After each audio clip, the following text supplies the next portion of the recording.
Une petite infirmière sans nom, pas digne de mon fils. Ces mots, glacés de mépris, furent prononcés par Véronique pour briser l'avenir de deux cœurs amoureux. Elle avait mobilisé tout son pouvoir pour empêcher le mariage de son fils avec une fille, d'en bas. Mais le destin, lui, aime tisser des trames étranges.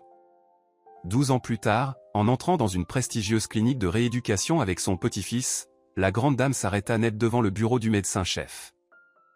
Chers amis, aujourd'hui, nous allons plonger dans l'histoire d'une femme qui, à travers la douleur, a trouvé la force de renaître. Avez-vous déjà vécu une épreuve si difficile qu'elle a fini par ouvrir la porte à un bonheur inattendu? Racontez-nous vos expériences dans les commentaires. Chaque histoire de courage est une lumière pour ceux qui traversent des jours sombres. Et maintenant, notre récit commence. Le soleil d'hiver filtrait à travers les stores, jetant des bandes dorées sur le bureau d'Hélène Dupont. L'air sentait le thé fraîchement infusé, mêlé à une trace subtile de médicaments, un parfum devenu chez elle presque familial. La clinique de rééducation, Renaissance, vivait au rythme précis et tranquille de son quotidien. Au fond du couloir, des rires d'enfants résonnaient, les machines ronronnaient doucement, et les infirmières échangeaient à mi-voix. Hélène ajusta machinalement une photo dans son cadre en bois. Un garçon souriant, les yeux vifs et légèrement sur la réserve, la regardait à travers la vitre. Mathieu. Son fils. Sa victoire. Et sa douleur. Les murs du bureau racontaient mieux que n'importe quelle autobiographie les dernières années de sa vie. Des dessins d'enfants maladroits mais pleins de couleurs. Des lettres de remerciements de parents, dont les enfants avaient enfin fait leur premier pas après de longs mois d'immobilité. Des diplômes, des attestations, preuve d'un apprentissage sans fin. Derrière chaque feuille punaisée, il y avait un destin. Un chemin de l'abattement vers l'espoir. Un léger coup à la porte la tira de ses pensées. Docteur Dupont. C'était Lisa, la jeune secrétaire, fraîchement sortie de l'école, et qui rappelait à Hélène ce qu'elle-même avait été 12 ans plus tôt. Il y a une dame qui souhaite vous voir sans rendez-vous. C'est personnel, dit-elle. Elle insiste beaucoup. Hélène jeta un œil à l'horloge murale, ancienne, héritée de sa grand-mère, qui marquait doucement le temps depuis son arrivée dans cette ville. J'ai une réunion dans une demi-heure, Lisa. Qui est-ce? Elle n'a pas donné son nom, répondit Lisa, baissant la voix. Mais elle est habillée avec classe, et, elle se tient comme si tout ici lui appartenait. Un frisson glacé glissa le long du dos d'Hélène. Très bien. Faites-la entrer. La porte s'ouvrit un peu plus. Une femme apparut sur le seuil. Le temps n'avait pas été tendre avec elle, des rides profondes balafraient ce visage autrefois parfait, ses épaules étaient légèrement voûtées, mais son maintien restait royal, arrogant. Coiffure impeccable, collier de perles, effluve de parfum français, tout en elle respirait l'habitude du luxe et de l'autorité. Hélène sentit le froid envahir son ventre, se cristallisant en glace fragile. Une glace qui l'avait protégée toutes ces années. Véronique Dubois. La femme qui avait brisé sa vie. 2005. Lyon, France. Le matin doux résonnait comme une bassine en cuivre bien frottée. Hélène avançait dans cette rue qu'elle connaissait depuis l'enfance, le cœur battant de trac et d'espoir. L'école était derrière elle, une nouvelle ville attendait, celle dont elle rêvait depuis si longtemps. Le bâtiment bas du collège médical, construit dans les années 60, lui paraissait plus beau que n'importe quel palais. Le crépi craquelait, la peinture écaillée des fenêtres, rien de tout cela n'avait d'importance. C'est ici qu'elle allait devenir celle qu'elle avait toujours voulu être. Ne me déçois pas, Hélène, dit sa mère en remettant le col de sa blouse toute neuve. Françoise Dupont, professeure de français et de littérature avec 20 ans d'expérience, savait comment, en une phrase, à la fois encourager et rappeler le sens du devoir. Tu me connais, maman, je ferai de mon mieux. Hélène la serra fort dans ses bras, inspirant l'odeur familière. Allez, file maintenant, répondit Françoise en s'écartant doucement, essuyant discrètement une larme. Ton père t'appellera ce soir depuis l'usine. Tu lui raconteras tout. Le collège l'accueillit avec un long couloir sonore. Tout autour, des anciens lycéens, aussi perdus et excités qu'elle. Certains venaient, comme Hélène, de petites villes voisines, d'autres étaient du coin. Tous différents, mais tous pareils, avec cette même lueur de trac et d'impatience dans les yeux. Groupe 123? C'est par là, mademoiselle, dit une vieille gardienne en blouse blanche impeccable en pointant une porte au fond du couloir. Et faites pas de bruit, Les autres cours ont déjà commencé. La salle ressemblait à une classe de lycée, sauf que les pupitres étaient plus hauts et le tableau plus petit. Hélène s'installa au deuxième rang, sortit un cahier neuf à petits carreaux, à la couverture rigide ornée de la tour Eiffel. Ces cahiers étaient son petit péché mignon, un clin d'œil à ses rêves de voyage qu'elle comptait bien réaliser un jour. « Tu comptes avoir que des bonnes notes ?» lança une voix moqueuse à côté d'elle. Hélène leva les yeux. Une fille aux cheveux roux, le nez retroussé et couvert de taches de rousseur, la regardait en souriant. « Moi c'est Catherine. Je viens de Villeurbanne. »« Hélène. De Lyon. »« Ah, t'es du coin. »« La chance. Moi je dois vivre à l'internat. Lyon est à 2 heures d'ici. Je serai aussi à l'internat. »« Alors on partagera nos galères, » dit Catherine en riant d'un rire communicatif. Hélène lui sourit malgré elle. Les premiers jours passèrent dans le flou. Nouvelle matière, nouveaux visages, nouvelles règles. L'internat était un vieux immeuble de 5 étages, avec un ascenseur en panne une fois sur 2 et des lits qui grinçaient. Dans une chambre à 4, l'espace manquait, mais il y avait de la chaleur. L'odeur des patates bouillies, celle de la lessive bon marché, le froissement des pages la nuit quand l'une d'elles révisait l'anatomie sous la lumière d'une lampe de bureau, les petites joies et peines de fille, tout cela devint vite son quotidien. Hélène étudiait avec passion, insatiable. Elle absorbait les cours comme une éponge, passait ses soirées à la bibliothèque, noircissant ses cahiers d'une écriture minuscule. Son acharnement ne passa pas inaperçu. « T'as de bonnes mains, ma fille », lui dit un jour Anna Simon, une infirmière d'expérience qui enseignait les bases du soin. Sensible. Et ça, chez nous, ça vaut de l'or. Anna Simon, avec son chignon tiré et ses éternelles lunettes à monture épaisse, incarnait le meilleur de la médecine française. Petite, sèche, à la voix douce mais capable de faire taire les pipelettes les plus endurcies du fond de la classe. « Merci », murmura Hélène, rougissante. « J'essaie juste de bien faire. » Essayer, c'est bien. Mais dans ce métier, il faut une vocation. Anna la regarda longtemps, comme si elle pesait quelque chose. Tu sais, on cherche une aide-soignante à l'hôpital. C'est pas un boulot facile, mais c'est une expérience en or. Réfléchis Y. C'est ainsi que commencèrent pour Hélène des journées sans fin, éreintantes, après les cours, elle filait à l'hôpital, et ne rentrait à l'internat que bien après que ses colocataires aient plongé dans leurs rêves. Sa bourse et son petit salaire suffisaient à peine pour l'essentiel, un peu de papeterie, des repas simples, quelques vêtements neufs de temps en temps. Mais elle ne se plaignait pas. Après tout, c'était le chemin qu'elle avait choisi, depuis ce jour, à 15 ans, où elle s'était mise à s'occuper de sa grand-mère paralysée. Elle se souvenait des nuits blanches, à changer les draps, à passer une éponge sur ce corps maigre, à nourrir à la cuillère. C'est là qu'elle avait compris qu'elle pouvait être utile, que ses mains pouvaient apaiser, que sa présence pouvait réconforter. L'automne laissa place à l'hiver, remplacé ensuite par un printemps humide et gris.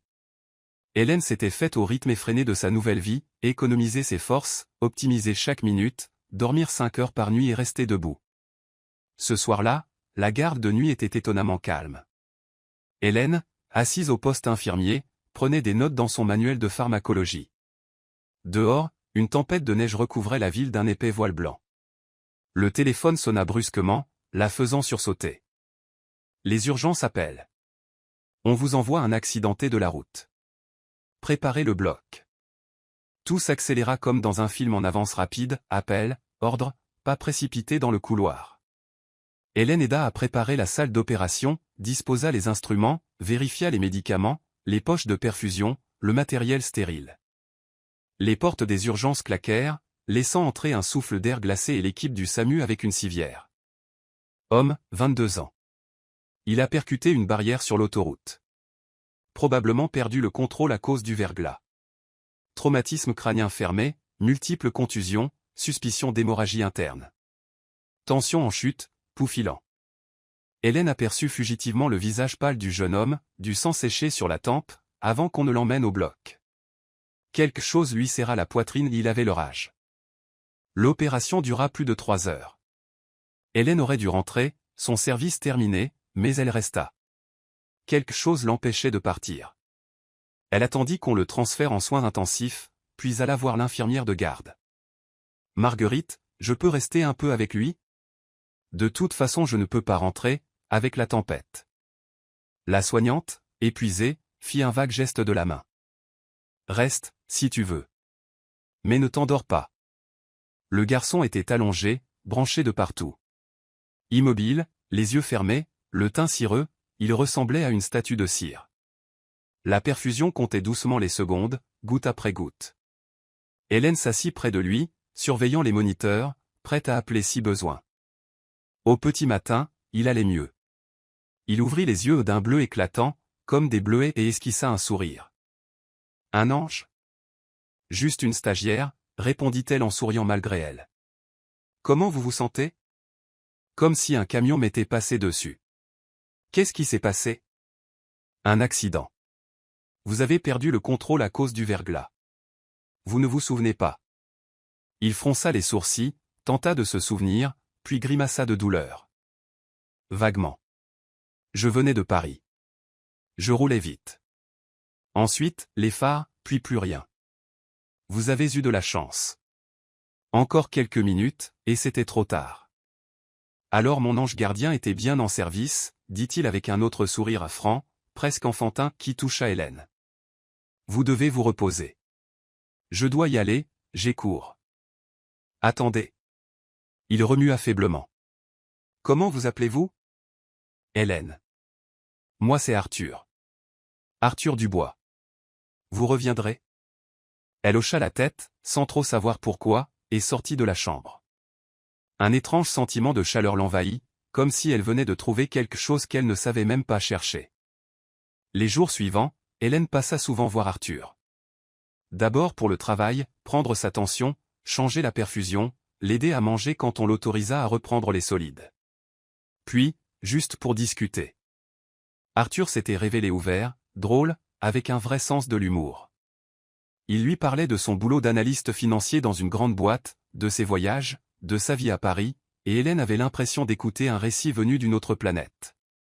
Leur monde était si différent que leur rencontre ressemblait à un pur hasard. « Personne ne vient te voir » demanda-t-elle un jour, remarquant qu'en une semaine d'hospitalisation, Arthur n'avait reçu aucune visite. Ni famille, ni amis, ni collègues. Une ombre passa sur son visage. Ma mère est en déplacement à Milan, pour son boulot. Elle a une entreprise là-bas. Mon père est mort il y a longtemps. Et les amis?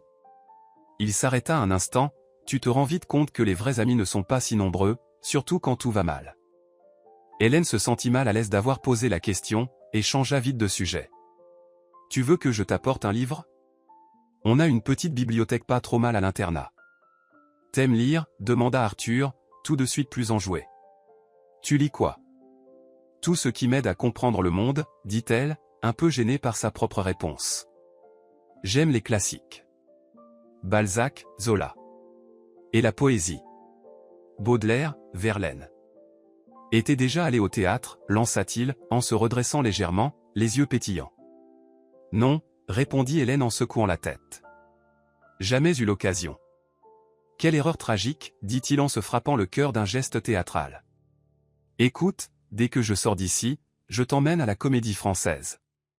J'ai des contacts, je peux avoir les meilleures places. Hélène éclata de rire, pensant à une blague. Mais quelque chose dans le regard d'Arthur, la sincérité, la détermination, fit battre son cœur un peu plus vite. Les souvenirs s'évanouirent aussi vite qu'ils étaient venus. Le regard d'Hélène était maintenant rivé sur la visiteuse inattendue. « Que puis-je faire pour vous, Véronique ?» Elle ne lui proposa pas de s'asseoir. Sa voix était glaciale, mais pas haineuse. La haine, c'était une énergie qu'elle avait appris à ne plus gaspiller. Véronique se tenait au milieu du bureau, serrant dans ses mains un sac à main en cuir de crocodile hors de prix. Pour la première fois, elle semblait perdue, comme si elle-même n'arrivait pas à croire qu'elle était entrée ici. « Je viens vous demander de l'aide, docteur Dupont, dit-elle. Sa voix, autrefois assurée et autoritaire, tremblait comme de la porcelaine fêlée. Je n'ai plus personne vers qui me tourner. Hélène ne répondit pas, ne bougea pas. Trop d'années, trop de larmes, trop de silence s'étaient accumulés pour qu'elle fasse semblant. C'est mon petit-fils, dit Véronique en prenant une profonde inspiration, comme avant un plongeon dans l'eau glacée. Il a besoin d'aide. De votre aide. Dehors, la neige tombait lentement, épaisse, comme si le temps s'était mis à ralentir. Un rire d'enfant retentit dans le couloir, vif, authentique, ramenant Hélène au présent. Leur chemin venait à nouveau de se croiser. À elle maintenant de décider quelle direction prendre. 11 ans plus tôt. Avril s'épanouissait comme un bouton de fleurs inconnu. Hélène était debout à la fenêtre de l'internat, regardant le soleil jouer dans les flaques laissées par la pluie de la nuit. La chambre était vide, ses colocataires partis chez leur famille pour le week-end. Elle n'avait nulle part où aller, ses parents étaient chez une tante à la campagne, et elle était de garde le lendemain soir. Un bip discret dans la poche de sa veste signala l'arrivée d'un message. Elle sourit en voyant le nom de l'expéditeur. Arthur, sorti de l'hôpital une semaine plus tôt, n'avait pas oublié sa promesse. Rendez-vous dans 1 heure à la gare. Je t'attends sur le quai. Habille-toi chaudement, le printemps parisien est trompeur. Elle n'eut pas besoin de longtemps pour se préparer, sa seule robe à peu près élégante, ivoire, des chaussures à petits talons, un manteau au poignet un peu élimé. Hélène se regarda dans le miroir. Un visage pâle, parsemé de taches de rousseur, des cheveux châtains attachés en queue de cheval. Rien de spécial. Rien à voir avec les filles qu'Arthur devait fréquenter d'habitude. Pourquoi moi? La pensée traversa son esprit et s'effaça aussitôt. Elle ne voulait pas penser à demain. Juste à aujourd'hui. À cette aventure, à ce Paris qui l'attendait, mystérieux et attirant. Le train filait à travers les paysages du Rhône, des bois à peine réveillés, des champs baignés de printemps, des faubourgs d'où montaient des fumées de feuilles brûlées. Hélène appuya son front contre la vitre froide, respirant l'odeur du wagon à un mélange de poussière, de métal, et d'un parfum léger de lilas venu de la vieille dame assise en face. C'était comme un rêve, tout ce qui s'était passé entre eux ces dernières semaines. Arthur, resté à l'hôpital plus longtemps que nécessaire. Et elle, collée à lui dès qu'elle en avait le temps. Leur conversation à n'en plus finir, sur les livres, les rêves d'enfance, les pays qu'il voudrait visiter. Les étoiles qu'il lui montrait par la fenêtre de sa chambre, lui expliquant les galaxies avec le même enthousiasme qu'elle avait en parlant de soins aux patients alités. Arthur était différent. Rien à voir avec l'image qu'elle se faisait des gens de son monde. Il savait écouter, vraiment écouter. Il posait des questions non pas par politesse, mais parce qu'il voulait comprendre. Il voyait en elle plus qu'une stagiaire en blouse blanche. Prochaine station à gare de Lyon, annonça la voix dans les haut-parleurs, tirant Hélène de ses pensées. Le train ne va pas plus loin. Merci de libérer les voitures. Le quai l'accueillit dans un tourbillon de bruit et d'agitation. Les gens se pressaient, se bousculaient, traînaient valises et sacs. Hélène tournait la tête dans tous les sens, un peu perdue, cherchant une silhouette familière. Tu ne t'es pas perdue? Des mains chaudes se posèrent sur ses épaules. Elle se retourna et croisa des yeux bleus comme des bleuets. Arthur n'avait plus rien du jeune homme de l'hôpital. Costume impeccable soulignant ses épaules larges, cheveux clairs soigneusement coiffés, une montre dorée scintillant à son poignet. Mais son sourire, lui, était resté le même franc, gamin, un brin malicieux. Je t'avais promis le théâtre, tu te souviens, dit-il en lui prenant le bras. Mais d'abord, je veux te montrer un autre Paris. Pas celui des touristes. Le mien. Ils se promenèrent dans les ruelles de Montmartre, visitèrent des boutiques d'antiquaires qui sentaient le vieux papier et le bois, burent un café dans un minuscule troquet caché au sous-sol d'un immeuble du XIXe siècle. Regarde, dit Arthur en pointant un immeuble à la façade écaillée, c'est ici qu'a vécu l'architecte qui a dessiné la moitié des hôtels particuliers de Passy. On dit qu'il cachait les plans d'une ville secrète sous Paris dans sa cave. On ne les a jamais retrouvés. Hélène buvait ses paroles. Grâce à lui, Paris prenait vie, cessait d'être un monstre froid pour devenir un lieu plein d'histoires, de secrets, d'âmes. Tu sais tout ça comment? Demanda-t-elle alors qu'il s'était assis sur un banc dans un petit square. Je lis beaucoup, répondit-il avec un haussement d'épaule. Ma mère voulait que je devienne architecte comme mon grand-père. Mais moi, c'étaient les chiffres qui me parlaient. Et toi, ça te plaît? Beaucoup, dit-elle en souriant. J'étais déjà venu à Paris, mais seulement en excursion. La Tour Eiffel, le Louvre, Notre-Dame. Là, c'est un tout autre Paris. Exactement. Paris change selon celui qui le regarde. Le soir, ils arrivèrent dans le quartier des théâtres. Le bâtiment se dressait comme un temple grec. Les enseignes au néon perçaient le crépuscule, donnant au lieu une aura presque magique. Viens, dit Arthur en l'entraînant vers l'entrée des artistes. Un vieux monsieur en uniforme les y attendait. Monsieur Dubois, ça fait longtemps. bonjour Michel. Je fais visiter à une amie. Le vieil homme lui lança un clin d'œil complice. Première fois au théâtre, mademoiselle? Alors vous avez le bon guide. Ils déambulèrent dans les couloirs sombres, jetèrent un œil aux loges désertes, montèrent sur les passerelles où la scène semblait minuscule. Hélène se sentait comme Cendrillon au bal. Et lorsqu'Arthur, par miracle, sortit 2 billets pour le spectacle du soir, elle le suivit dans la grande salle, émerveillée. Ils assistèrent à « Le fantôme de l'opéra », une histoire d'amour magique, plus forte que la mort. Magnifique, non, souffla-t-il pendant l'entracte. Incroyable, murmura-t-elle, émue. C'est comme si je faisais partie du conte. La soirée s'acheva par un dîner tardif dans un restaurant avec vue sur Paris la nuit. Hélène tenait maladroitement les couverts en argent, essayant de se souvenir lequel utiliser. Le serveur, raide dans sa chemise blanche, s'adressait à elle avec une déférence qui la mettait encore plus mal à l'aise. « Ignore-les », dit doucement Arthur. Toutes ces règles ne servent qu'à créer une barrière entre eux et les autres. Ça ne veut rien dire. Pour toi, peut-être, répondit-elle en tournant son verre d'eau gazeuse entre les doigts. Mais moi, je viens d'un autre monde. Tu vois ces fourchettes dorées et tu sais à quoi elles servent. Moi, j'ai juste faim. Il éclata de rire. C'est ça qui fait ta force. Tu vis simplement, honnêtement. Sans tous ces artifices, dit-il en désignant la salle remplie de lustres en cristal et de gens guindés. Tu sais combien de fois je suis allé au théâtre? Une quinzaine. Mais ce soir, c'est comme si je le voyais pour la première fois. À travers tes yeux. Ils se mirent à se voir souvent. Arthur venait le week-end, la sortait de l'internat, et il retournait à Paris. Théâtre, musée, concert, Hélène découvrait un monde qu'elle ne connaissait qu'en livres. Parfois, il se contentait de flâner, mangeait des glaces dans les parcs, nourrissait les canards.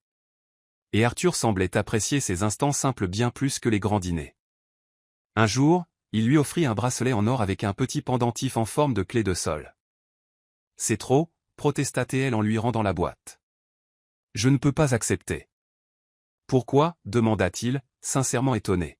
« J'avais envie de t'offrir quelque chose de beau. »« Je n'ai pas besoin de ton argent, Arthur, » dit-elle en le regardant droit dans les yeux. « Je veux juste être avec toi. Et ce genre de cadeau, ça me gêne. J'ai l'impression que tu veux m'acheter. » Il resta silencieux un moment, la regardant avec une expression indéchiffrable. « Tu sais ce qui est fou, » dit-il enfin. « Tu es la première fille qui refuse un de mes cadeaux. D'habitude, c'est plutôt l'inverse. On me fait comprendre qu'on aimerait recevoir quelque chose. Mais toi. » Il secoua la tête. « Toi, tu es vrai. » Ce soir-là, ils parlèrent longtemps sur un banc dans un square. Arthur lui raconta son travail d'analyste financier, et son envie de monter sa propre boîte. « Je veux créer un algorithme pour prévoir le marché. Une sorte d'IA qui anticipe les mouvements de la bourse. J'ai déjà des investisseurs prêts à me suivre.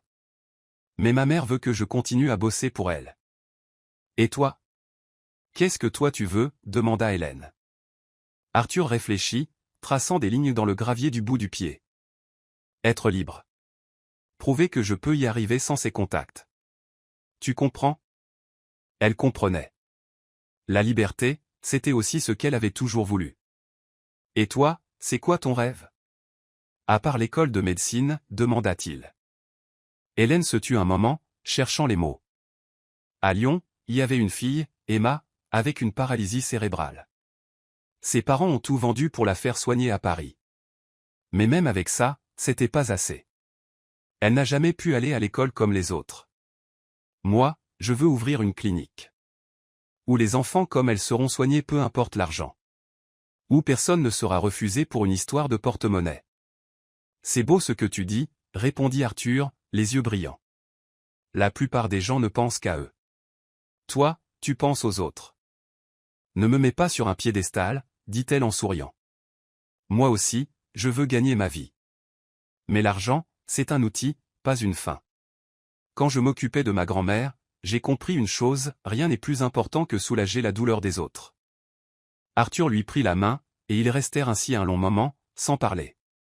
Dans ce silence habité, ils comprirent qu'au-delà de leurs différences, ils avaient trouvé quelque chose de commun. Quelque chose de plus fort que les mots.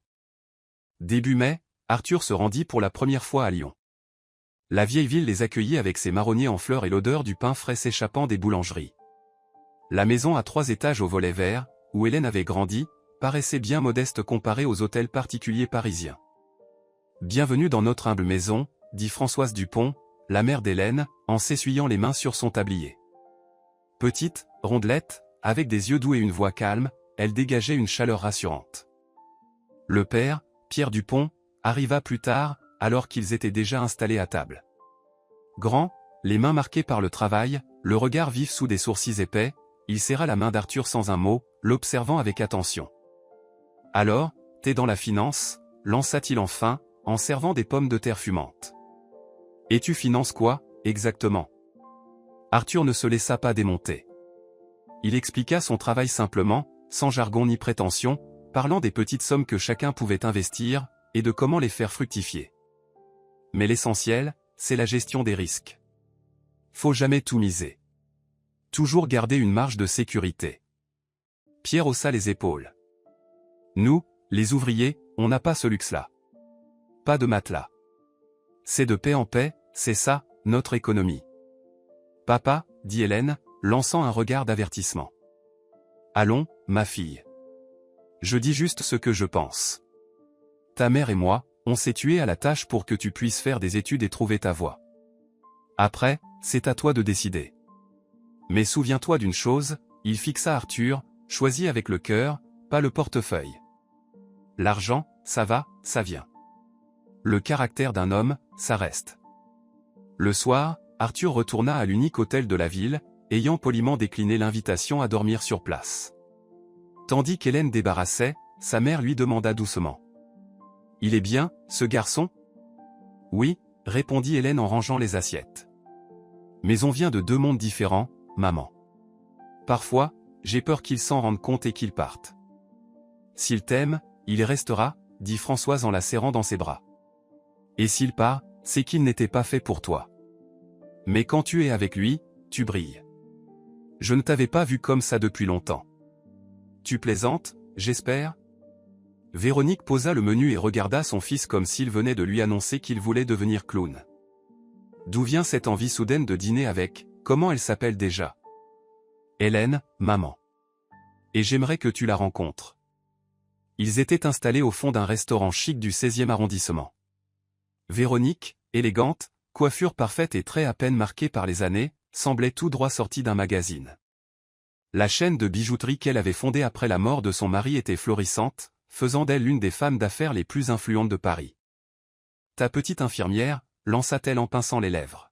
« Tu sors avec elle depuis combien de temps ?»« 2 mois. »« Et tu crois que c'est sérieux ?»« Plus que sérieux, » répondit Arthur en buvant une gorgée d'eau. « Elle veut entrer à la fac de médecine. Elle est brillante. » « Bien sûr. » Véronique esquissa un sourire sceptique. « Une fille brillante, et elle vient d'où déjà ? » De Lyon. Région Auvergne-Rhône-Alpes. Charmant. Et après? Tu vas la mener au cocktail à Neuilly? Tu vas la présenter à Victoria. Victoria? Quel rapport? Arthur fronça les sourcils. La fille de mon associé. Intelligente, bien éduquée, issue d'une bonne famille. Tu la connais depuis l'enfance. Avec Alexandre, on pensait que... Maman, coupa Arthur. Je n'ai jamais eu l'intention d'épouser Victoria. Je ne comprends même pas d'où tu sors cette idée. Donc tu comptes épouser ta petite infirmière? Véronique arqua un sourcil. Ne me fais pas rire. Tu vas t'amuser un peu, puis tu la largueras comme les autres. Et elle souffrira. Tu y as pensé? Arthur serra la mâchoire. Hélène n'est pas un jouet. Et je ne compte pas la quitter. Mon chéri, dit Véronique en posant sa main couverte de bagues sur la sienne, je ne doute pas de tes intentions. Mais sois réaliste. Elle vient d'un autre monde. Qu'est-ce que tu peux lui offrir? De l'argent? Mais elle ne sera jamais à l'aise parmi les nôtres. Tu as vu comment elle tient sa fourchette? Comment elle parle avec cet affreux accent de province? Elle n'a aucun accent, coupa Arthur. Et je me fiche de sa manière de tenir une fourchette. Ce qui compte, c'est la personne qu'elle est. Véronique poussa un soupir. Très bien, je vais la rencontrer. Mais je ne promets pas de changer d'avis. Hélène se préparait à cette rencontre comme à l'examen le plus difficile de sa vie. Elle avait dépensé toutes ses économies pour s'acheter une robe bleu marine, sobre mais élégante, avec un col montant. Catherine lui avait prêté une paire de boucles d'oreilles en argent, et Anna Simon l'avait aidé à coiffer ses cheveux en un chignon simple mais raffiné. « Sois toi-même », lui avait conseillé Catherine. « Ne cherche pas à jouer un rôle. Tiens-toi droite », ajouta Anna Simon. « Souviens-toi que tu ne vaux pas moins qu'eux. Tu es juste différente. » Mais tous ces conseils s'envolèrent dès qu'Hélène franchit le seuil du restaurant où Véronique leur avait donné rendez-vous.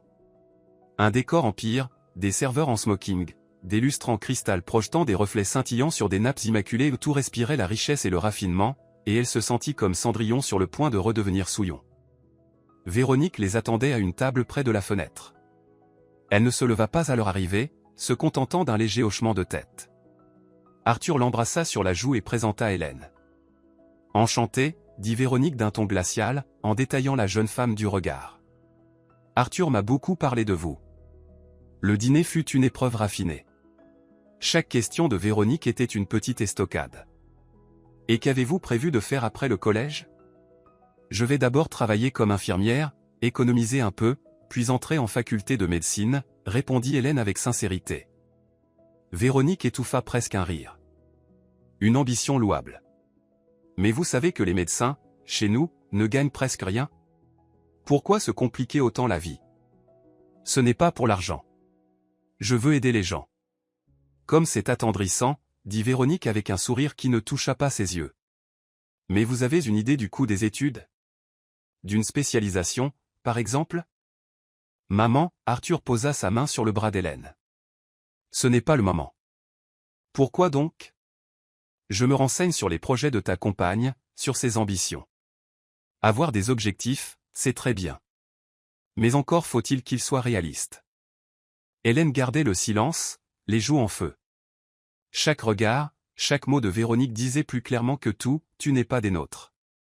Tu ne mérites pas mon fils. En sortant du restaurant, Arthur s'excusa. Désolé pour ma mère. Elle s'inquiète, c'est tout. Elle rêve depuis toujours que j'épouse la fille de son associé. Ne t'excuse pas, répondit Hélène avec un faible sourire. Elle a le droit de protéger ce qui compte pour elle. À sa place, je ne serais peut-être pas ravi non plus. Ne dis pas ça, dit Arthur en la serrant dans ses bras. Tu es la meilleure chose qui me soit arrivée. Et elle finira par le comprendre. Un jour. Mais les jours passaient, et rien ne changeait.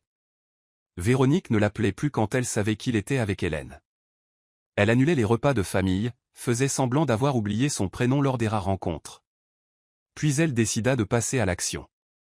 Cette fille n'est pas pour toi, dit-elle un soir, debout devant la baie vitrée de son bureau au siège de sa chaîne de bijouterie. Du 30e étage, les lumières de Paris semblaient une pluie de diamants. Elle vient d'un autre monde. Tu ne peux lui offrir que des soucis et le malaise de ne pas appartenir au tien. Arthur, assis, faisait tourner un verre de whisky dans ses mains. Je me fiche de ce monde, maman. Je l'aime. L'amour? Véronique se retourna brusquement. Tu crois qu'elle t'aime toi? Ou ton compte en banque? Ne sois pas naïf. J'ai mené mon enquête. Son père est ouvrier. Sa mère, institutrice. Tu imagines dans quelle pauvreté elle a grandi? Bien sûr qu'elle te voit comme une opportunité de s'en sortir. Tu ne la connais pas, dit Arthur en posant brusquement le verre, le liquide débordant sur le bois poli. Hélène a refusé le bracelet que je lui ai offert. Elle m'a dit qu'elle ne voulait pas de mon argent. Maligne, la petite, ricana Véronique. Pourquoi accepter un bracelet, quand on peut viser une bague de fiançailles et la moitié de ta fortune après le divorce? Ça suffit. Arthur se leva d'un bond, renversant sa chaise. Je ne te laisserai pas parler d'elle comme ça. Hélène est la personne la plus honnête que je connaisse. Elle ne joue pas un rôle. Elle veut sincèrement aider les autres. Et pas pour en tirer profit. Touchant, dit Véronique en croisant les bras. Et maintenant? Tu vas abandonner ta carrière pour l'aider à sortir des enfants handicapés de la misère? Ou financer ses projets idéalistes jusqu'à ce qu'elle ait dilapidé tout ce que j'ai construit? Tu sais ce qu'il y a de plus triste, maman, dit Arthur en la regardant avec amertume. C'est que tu ne crois même plus qu'une autre vie est possible. Que des choses puissent valoir plus que l'argent. Je suis juste réaliste, mon garçon. Et je sais de quoi je parle. Continue à la fréquenter si tu veux. Mais si jamais tu parles de mariage, oublie tout. Je ne te soutiendrai plus. Pas un sou pour ton projet, pas une part dans l'entreprise. Rien. Arthur eut un sourire sec. Alors soit. Ce sera comme ça. Dans une petite bijouterie tranquille du Marais, Arthur mit du temps à choisir la bague. Il évita bien sûr les boutiques de la chaîne de sa mère, où il aurait été immédiatement reconnu. Le vendeur, un vieil Arménien aux yeux vifs, lui présenta plusieurs modèles, mais Arthur s'arrêta sur une bague toute simple, un seul diamant, modeste, mais d'une pureté parfaite. Une taille rare, fit remarquer le bijoutier. À l'ancienne. On n'en voit presque plus. C'est pour une fille spéciale, non? Arthur hocha la tête. La plus spéciale de toutes. En sortant de la boutique, il serra dans sa poche la petite boîte en velours. Pour la première fois, il allait à l'encontre de la volonté de sa mère. Et curieusement, cette décision ne lui pesait pas, elle lui apportait un sentiment de légèreté, comme s'il devenait enfin lui-même. La cérémonie de fin d'études à l'école de soins infirmiers devait avoir lieu une semaine plus tard. Arthur savait que ce serait le moment parfait. Il s'imaginait Hélène, debout au seuil d'une nouvelle vie, lui dire « oui », et tous deux commenceraient alors à construire leur avenir, pas celui que sa mère avait prévu, mais le leur. Hélène méritait cette bague. Non pas pour sa valeur, mais pour ce qu'elle symbolisait, une promesse. Celle d'être là, quoi qu'il arrive. Dans le taxi du retour, Arthur regardait les rues de Paris défiler et pensait à la façon dont leur vie s'était croisée. Lui, fils de bonne famille, habitué à obtenir tout ce qu'il voulait, avait appris d'une fille venue d'une petite ville tout ce que l'argent ne pouvait pas acheter, la sincérité, la générosité, la capacité de voir le meilleur chez les autres. La soirée d'été emplissait la salle des fêtes de l'école d'un parfum de lilas et d'insouciance. Le parquet ciré brillait sous les lustres, des ballons flottaient au-dessus de la scène décorée du logo de l'école, et dans un coin, un vieux piano sur lequel, disait-on, Debussy avait joué par hasard lors de l'inauguration dans les années 50 attendait silencieusement. Hélène était au milieu de ses camarades, tous joyeux, excités, prêts à prendre leur envol. Sa robe rouge vif, achetée spécialement pour l'occasion, la faisait ressortir de la foule bigarrée. Une vie nouvelle s'ouvrait devant elle, aussi limpide et lumineuse que le ciel d'été au-dessus de Lyon. Hélène Dupont, diplômée avec mention, annonça le directeur. Une salve d'applaudissements éclata dans la salle. Hélène monta sur scène, les jambes tremblantes. Elle, d'habitude si à l'aise avec les notes et les examens, se sentait soudain intimidée par ce moment, l'aboutissement de 3 années de travail, de nuits blanches, de centaines d'heures de pratique. Lorsque le directeur lui remit le diplôme et lui serra la main, elle se retourna vers la salle, cherchant Arthur du regard. Il était là, au premier rang, à côté de ses parents. Et dans ses yeux, elle vit une telle fierté qu'elle en eut les larmes aux yeux. En redescendant de scène, elle se dirigea vers sa place. Mais Arthur l'arrêta dans l'allée. Le silence tomba soudain dans la salle. « Hélène » dit-il d'une voix tremblante. Elle sentit qu'il se passait quelque chose d'important. Il s'agenouilla là, devant tout le monde, camarades, professeurs, famille. Une petite boîte en velours scintilla dans sa main. « Tu as changé ma vie. Tu m'as appris ce que c'est que d'aimer vraiment, sans masque, sans condition. Veux-tu m'épouser » Le monde s'arrêta. Hélène regardait ses yeux bleus, où elle voyait déjà leur avenir, une maison pleine de lumière, des rires d'enfants, leurs mains entrelacées malgré les années. « Oui » souffla-t-elle. Un simple mot qui disait tout. Arthur glissa la bague à son doigt. La salle éclata en applaudissements et en cris de joie. « Ma fille » s'exclama sa mère en la serrant fort contre elle, les larmes aux yeux. « Je te souhaite tout le bonheur du monde. » Son père serra la main d'Arthur avec force. « Elle est unique, notre fille.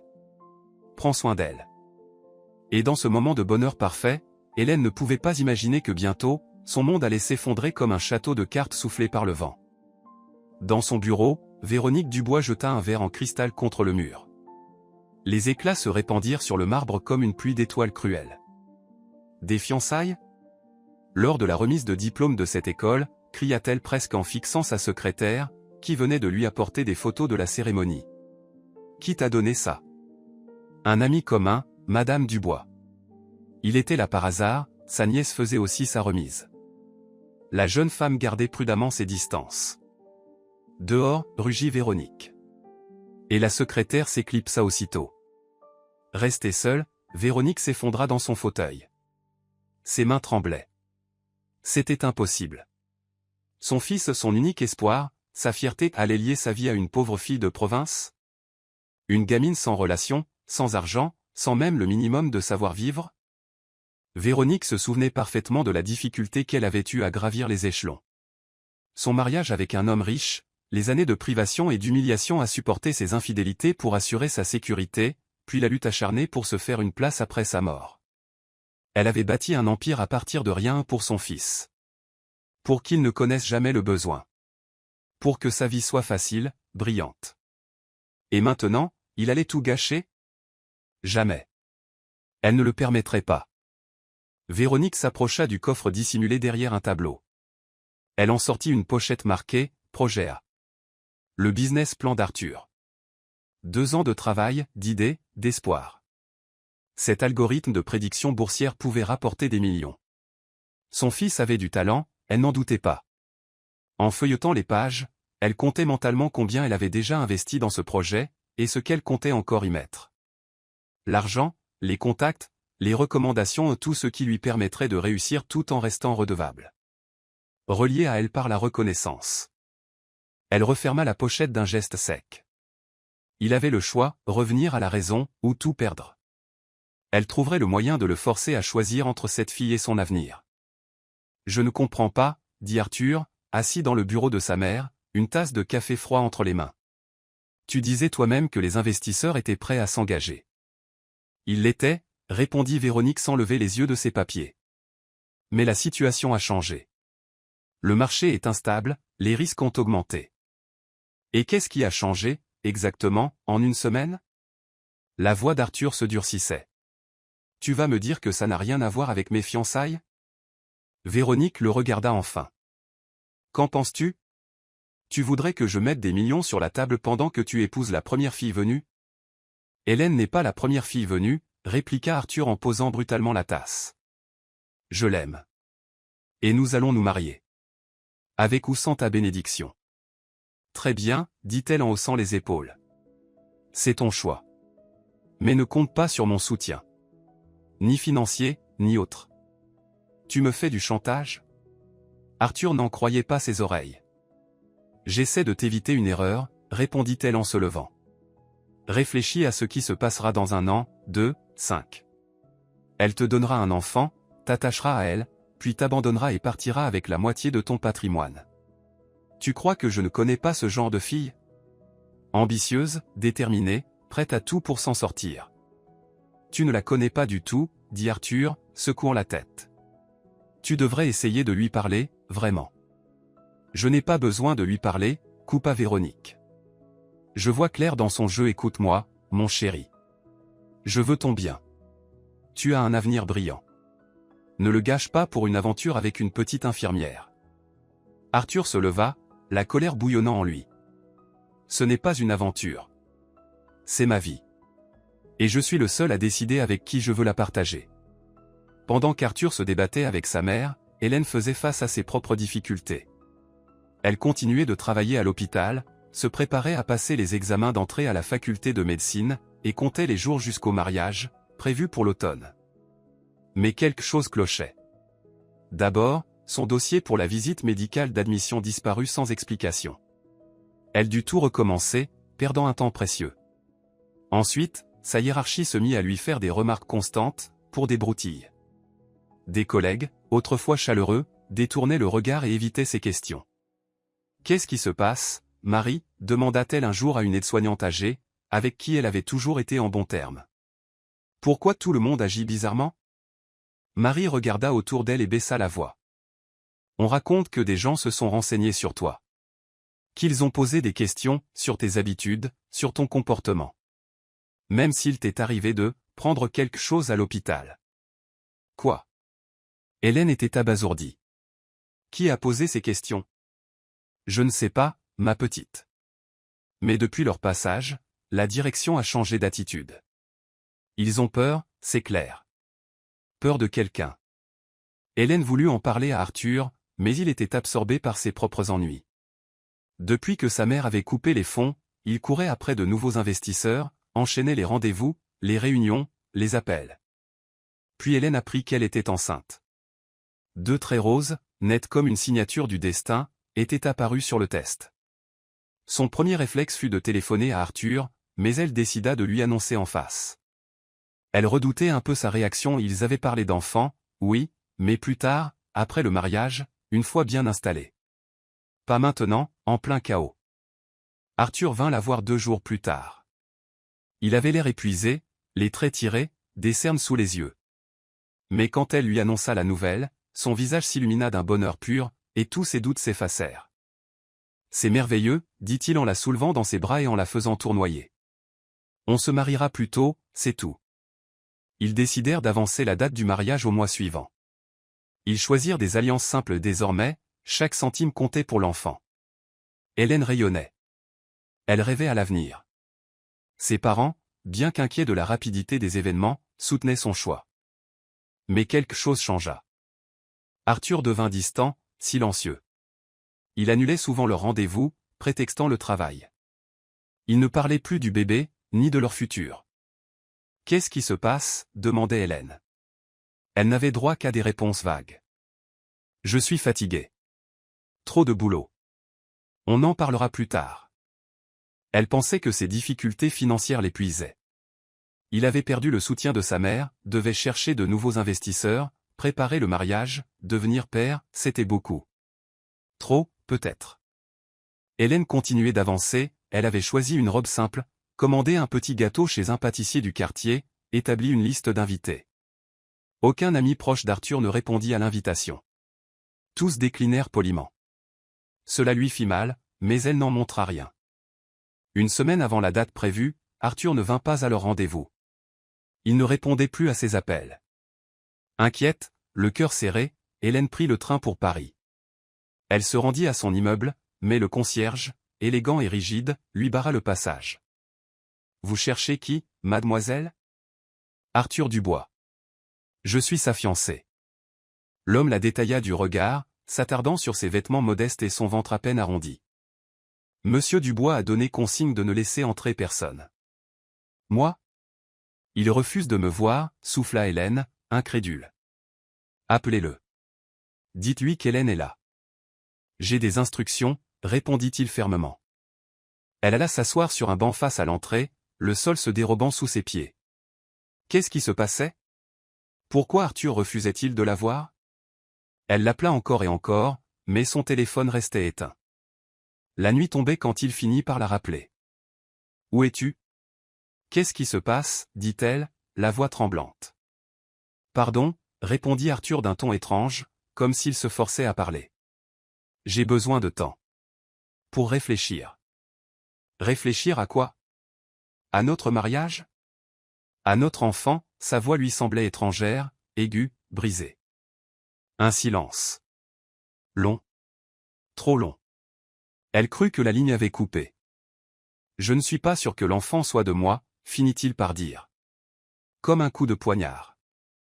Le monde chancela. Hélène se raccrocha au banc pour ne pas tomber. « Quoi? Comment peux-tu dire ça? Arthur, tu sais que c'est faux. »« J'ai besoin de temps, » répéta-t-il. Puis il raccrocha. Elle resta seule, dans une ville étrangère, le cœur brisé, un enfant dans le ventre. Ce devait être un cauchemar. Mais non. C'était réel. Froid. Cruel. De retour à Lyon, Hélène n'arrivait pas à croire ce qui s'était passé. Comment Arthur avait-il pu douter d'elle? Lui, qui la connaissait mieux que personne. Lui, qui savait qu'elle n'était ni menteuse ni manipulatrice. 2 jours plus tard, elle reçut un simple message. Le mariage est annulé. Tes affaires seront envoyées par coursier. C'était tout. Aucun mot d'explication. Aucune excuse. Comme si leur amour, leur projet, leur avenir, n'avaient jamais existé. Un mirage dissipé à l'aube. Hélène était assise au bord de son lit, fixant la fenêtre sans vraiment la voir. Elle ne pleurait pas. Pas encore. à l'intérieur, c'était le vide, total, glacial. Les larmes vinrent plus tard, quand le choc s'effaça et que la douleur prit toute la place. « Ma chérie », dit sa mère en venant s'asseoir à côté d'elle pour la prendre dans ses bras. « Qu'est-ce qui s'est passé ? Dis-moi. » Alors Hélène raconta. Le changement d'attitude d'Arthur, ses doutes monstrueux, ce message sec, sans âme. Françoise écoutait, les yeux embués par la douleur. « Qu'est-ce que j'ai fait de mal, maman ?» sanglota enfin Hélène, comme une digue qui cède. « Pourquoi il m'a fait ça ? » « Tu n'as rien fait de mal, » dit sa mère en lui caressant les cheveux comme autrefois. « C'est lui qui vous a trahi. Toi et ton bébé. Je ne comprends pas. Il était si heureux quand il a su, et puis il a changé du jour au lendemain. Pourquoi ? » Sa mère, répondit sombrement son père, posté à la porte. « Elle était contre vous dès le début, tu t'en souviens ? Et avec le bébé, elle a dû frapper fort. » « Mais comment a-t-elle pu le pousser à douter de moi ?» dit Hélène en secouant la tête. « Il sait qui je suis. Il s'est révélé faible, c'est tout, » soupira Pierre. « Il n'a pas tenu le choc. Mais toi, ma fille, tu es forte. Et on est là, avec toi. Toi et le petit. » Anna Simon fut un véritable ange gardien pour Hélène. Non seulement elle lui trouva un poste à temps plein à l'hôpital, mais elle l'aida aussi à remettre de l'ordre dans ses papiers d'inscription, sans cesse perdus ou remplis avec des erreurs. « Quelqu'un fait tout pour t'empêcher d'entrer en fac, ma fille, » dit-elle un jour en examinant un énième certificat mal rempli. « Mais on ne va pas leur laisser gagner. » Hélène travaillait sans relâche, les gardes à l'hôpital, les révisions pour les concours, l'aménagement de sa petite chambre à l'internat pour accueillir le bébé. Elle dormait à peine, mais cette fatigue l'empêchait de penser, de ressasser, de sombrer dans la douleur. « Je vais m'en sortir seule. Mon enfant n'a pas besoin d'un père qui l'a rejeté, » répétait-elle comme un mantra. C'était sa force, sa boussole. Son ventre s'arrondissait. À l'hôpital, ceux qui murmuraient derrière son dos finirent par s'y habituer. Certains lui offrirent même des affaires de bébé de petits gilets, body, chaussons tricotés main. « Mes petits-enfants ont grandi, tout ça ne sert plus à rien, » disait-il. Et Hélène acceptait ces cadeaux avec reconnaissance. Elle ne tenta pas de recontacter Arthur. Sa fierté l'en empêchait. Mais chaque soir, avant de s'endormir, elle parlait à son bébé. Elle lui racontait combien son père avait été tendre, attentionné, sincère avant de trahir.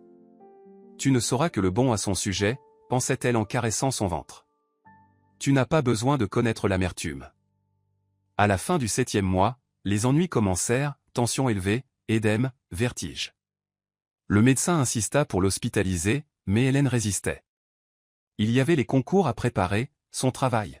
« Tu es d'abord une mère », déclara fermement Anna Simon. « Et une mère doit penser à son bébé.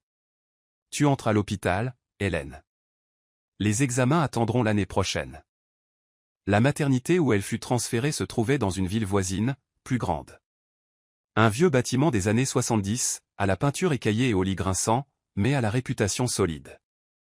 Dans la chambre à 4 lits, Hélène était la plus jeune.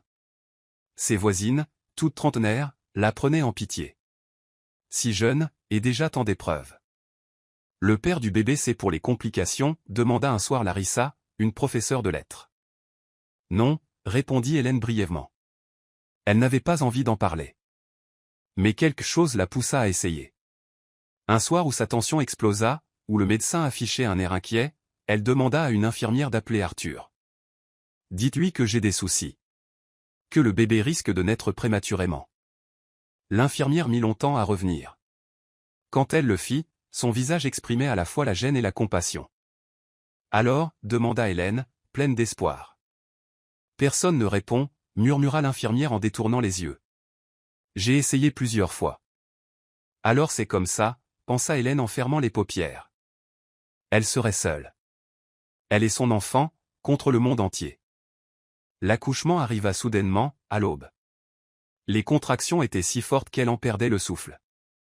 Affolée, l'infirmière appela le médecin, et on emmena Hélène d'urgence en salle d'accouchement. « C'est trop tôt, à peine 32 semaines, » dit l'obstétricien, inquiet. « Préparez l'incubateur. Et appelez le réanimateur. » Tout devint flou. La douleur revenait par vagues, emportait sa conscience puis la rendait. Elle entendait ses propres cris comme s'ils venaient de quelqu'un d'autre. Elle sentait son corps se déchirer. « Appelez mes parents », souffla-t-elle à une infirmière entre deux douleurs. « Ils sont à Lyon. Le numéro est… » Elle le dicta avant qu'une nouvelle vague de douleur ne l'engloutisse. Le dernier souvenir qu'elle eut fut la lumière crue des lampes au-dessus d'elle, des mains qui la retenaient, et sa propre voix répétant comme une prière. « Vis. Bébé, vis, je t'en supplie. » Puis un cri. Un cri fin, presque fragile, comme un fil d'argent, mais bien réel. Le cri de son enfant. Entré dans le monde. Un garçon, entendit-elle à travers le brouillard. Tout petit. Et elle sombra dans le noir. Quand elle rouvrit les yeux, il faisait nuit dehors. Une perfusion était suspendue à côté du lit, un cathéter dans son bras. Son corps semblait étranger, lourd, brisé. Enfin réveillée, dit une infirmière en se penchant vers elle. « Comment tu te sens ?»« Mon bébé, » murmura Hélène en essayant de se redresser. « Où est mon fils ?»« Ne bouge pas, » dit l'infirmière avec autorité. « Le médecin va venir. » Mais quelque chose dans sa voix, dans ses yeux fuyants, glaça Hélène. « Que lui est-il arrivé ?» demanda-t-elle, agrippant le bras de l'infirmière avec une force inattendue. « Dites-moi la vérité. » Le médecin entra sans bruit. Un homme d'un certain âge, le visage marqué, empreint d'une tristesse professionnelle. « Hélène, » dit-il en s'asseyant près d'elle. « Je suis désolé. »« Non » secoua-t-elle la tête. « Non, non, non. Je l'ai entendu pleurer. Il était vivant. Vous avez perdu beaucoup de sang. Il a fallu opérer en urgence, dit-il doucement, fuyant son regard. Le bébé est né avec de graves complications. Nous avons tout tenté, mais c'était un syndrome de mort subite du nourrisson. Je suis désolé. Je ne vous crois pas, hurla-t-elle en tentant de se lever malgré la douleur qui lui transperçait le corps. Je veux le voir. Maintenant. Dans votre état, ce n'est pas recommandé, dit le médecin en la retenant par les épaules. Vous allez vous traumatiser davantage. Je m'en fiche, criait Hélène, se débattant contre les mains des infirmières qui tentaient de la rallonger. C'est mon enfant. J'ai le droit de le voir. Il ne put refuser. 1 heure plus tard, Hélène, pâle, les yeux gonflés de larmes, était assise dans un fauteuil roulant face à un minuscule paquet. Un petit visage de cire, figé dans une étrange paix. Des lèvres bleutées, des paupières closes. Elle tendit la main et effleura la joue glacée. Quelque chose hurla en elle, un cri sourd, déchirant, incontrôlable. C'était son enfant. Sa chair. Son espoir.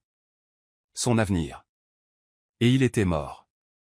Mais au fond de son cœur, derrière le voile de douleur et de désespoir, une pensée obstinée refusait de mourir, ce n'est pas mon fils. J'ai entendu son cri. J'ai senti qu'il vivait. Il y a quelque chose qui ne colle pas. Le petit cercueil, à peine plus grand qu'une boîte à bijoux, fut descendu en terre dans un cimetière de campagne près de Lyon. Aux côtés d'Hélène se tenaient ses parents, venus la chercher à l'hôpital, et Anna Simon, la soutenant par le bras. Les voisins, discrets, observaient de loin, respectant le chagrin de la jeune mère. « Que Dieu accueille l'âme de ce petit ange », murmurait le prêtre, pressé d'en finir. Hélène restait droite comme un piquet, les yeux secs. Depuis qu'elle avait vu le corps du bébé, plus une larme n'était sortie. Tout semblait consumé de l'intérieur. Ne restait que la cendre.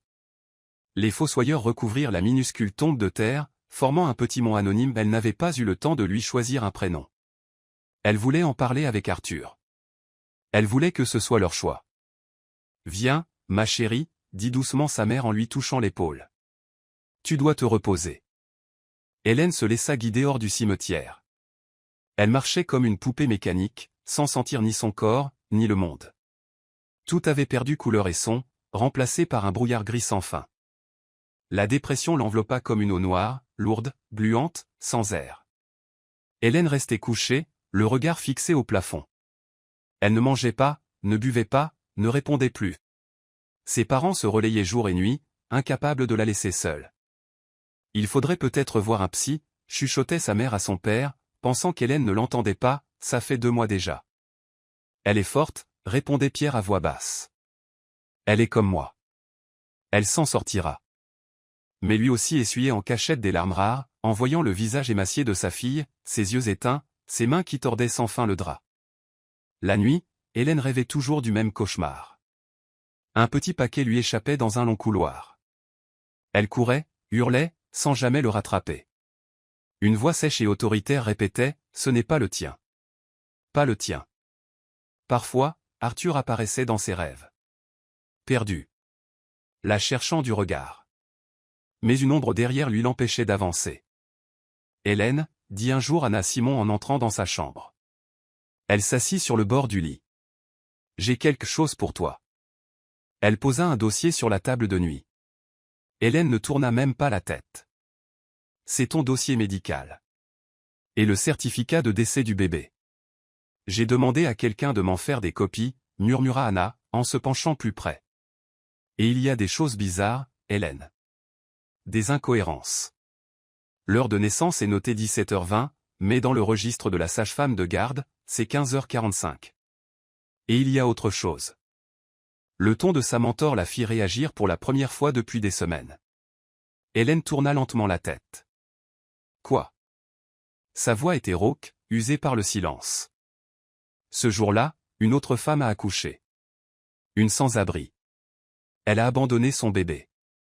Le lendemain, le nourrisson est mort, il était trop fragile.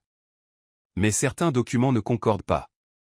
Je n'ai pas de certitude, mais... Hélène s'assit d'un coup, s'agrippant au mur. La pièce tournait. Vous croyez, elle n'osait finir. Vous croyez qu'on m'a montré un autre bébé? Je ne dis pas ça avec certitude, dit Anna prudemment. Mais quelque chose cloche. Vraiment. Dans la poitrine d'Hélène, une étincelle s'alluma. Pas de l'espoir. Pas encore. Mais une colère brûlante. Si son fils était vivant, quelque part, elle retournerait ciel et terre pour le retrouver. Que dois-je faire? Demanda-t-elle. Sa voix était déjà plus assurée. D'abord, te lever. Et manger quelque chose, dit Anna avec un petit sourire. Ensuite, il faudra chercher. Des témoins, des dossiers. Peut-être même contacter la police. Au commissariat, l'air sentait le café bas de gamme et le papier administratif. Le jeune inspecteur Alex Grayson l'écouta attentivement, notant chaque mot. Vous voyez, dit Hélène en essayant de rester calme malgré les tremblements de sa voix. Je sais que mon fils est vivant. Je l'ai entendu crier. Et après, on m'a montré un autre bébé. Déjà mort. Grayson la regardait sans juger, mais sans réelle conviction non plus. Vous avez des preuves? Des témoins. Voici les documents, dit-elle en déposant sur la table le dossier préparé par Anna Simon. Il y a des incohérences dans les horaires, voyez? Mais pourquoi quelqu'un ferait ça? Demanda-t-il. Quel serait le mobile? Hélène serra les poings. La mère de mon ex-fiancé. Véronique Dubois. Elle a tout fait pour nous séparer. Elle l'a menacé de le déshériter s'il ne me quittait pas. Et quand elle a appris que j'étais enceinte. Grayson releva la tête, soudain plus attentif. Dubois? La propriétaire de la chaîne de bijouterie? Oui, confirma Hélène. Vous la connaissez? De réputation, répondit-il en tapotant la table de ses doigts. Femme très influente. Beaucoup de contacts haut placés. Vous ne me croyez pas, dit Hélène en hochant lentement la tête. Vous pensez que j'ai perdu l'esprit, rongé par le chagrin. Je n'ai jamais dit ça, répondit doucement Grayson. Mais je dois être honnête avec vous, sans appui, sans argent, découvrir la vérité est presque impossible. Surtout si des gens puissants sont impliqués. Hélène le fixa droit dans les yeux. Je retrouverai mon fils. Peu importe ce que ça me coûtera.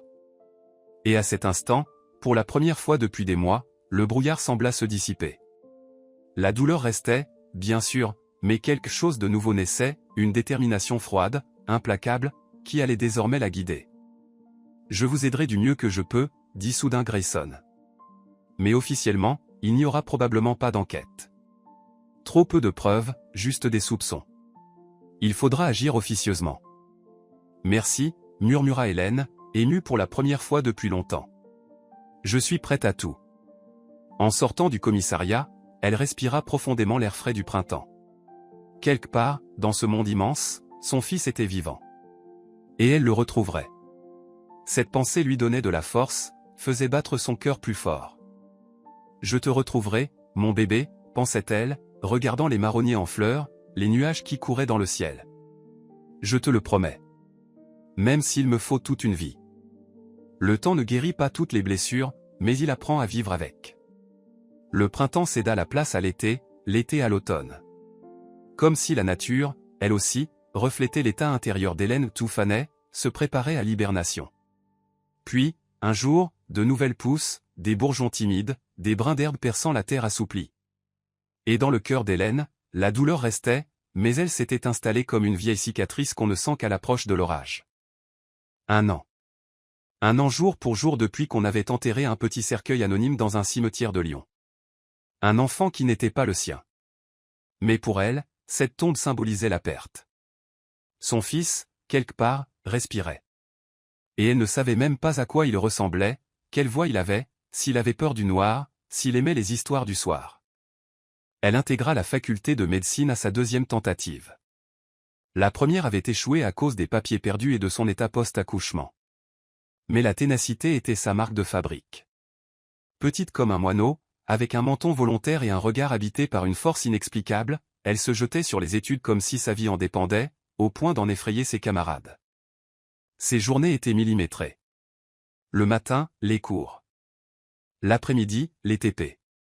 Le soir et les week-ends, les gardes à l'hôpital, grâce à un poste d'aide-soignante que lui avait décroché Anna Simon. Et dans les interstices de son emploi du temps, les recherches. Méthodiques. Harassantes. Souvent vaines. Tu devrais te ménager, lui disait Anna Simon en observant ses traits tirés. Tu ne pourras aider personne si tu tombes. Mais Hélène secouait la tête. Je n'ai pas le droit de m'arrêter tant que je ne l'ai pas retrouvé. Il m'attend. Je le sens. Grayson était devenu son allié secret, une sorte de grand frère. Sec, peu bavard, le regard perçant, le sourire en coin. Il ne croyait pas au miracle, mais ne l'empêchait pas d'y croire. Regarde ce que j'ai trouvé, dit-il un jour en posant une vieille chemise cartonnée sur la table. J'ai fouillé les archives de la maternité. Le registre des accouchements du jour J. Hélène se pencha, les yeux rivés sur les lignes effacées. Tu vois, dit Grayson en pointant du doigt. Dupont H, accouchement à 15h45, garçon, 1,8 kg, 42 cm. Et juste en dessous, inconnu, 17h20, garçon, 1,75 kg, 40 cm. La sans-abri. Curieux, non?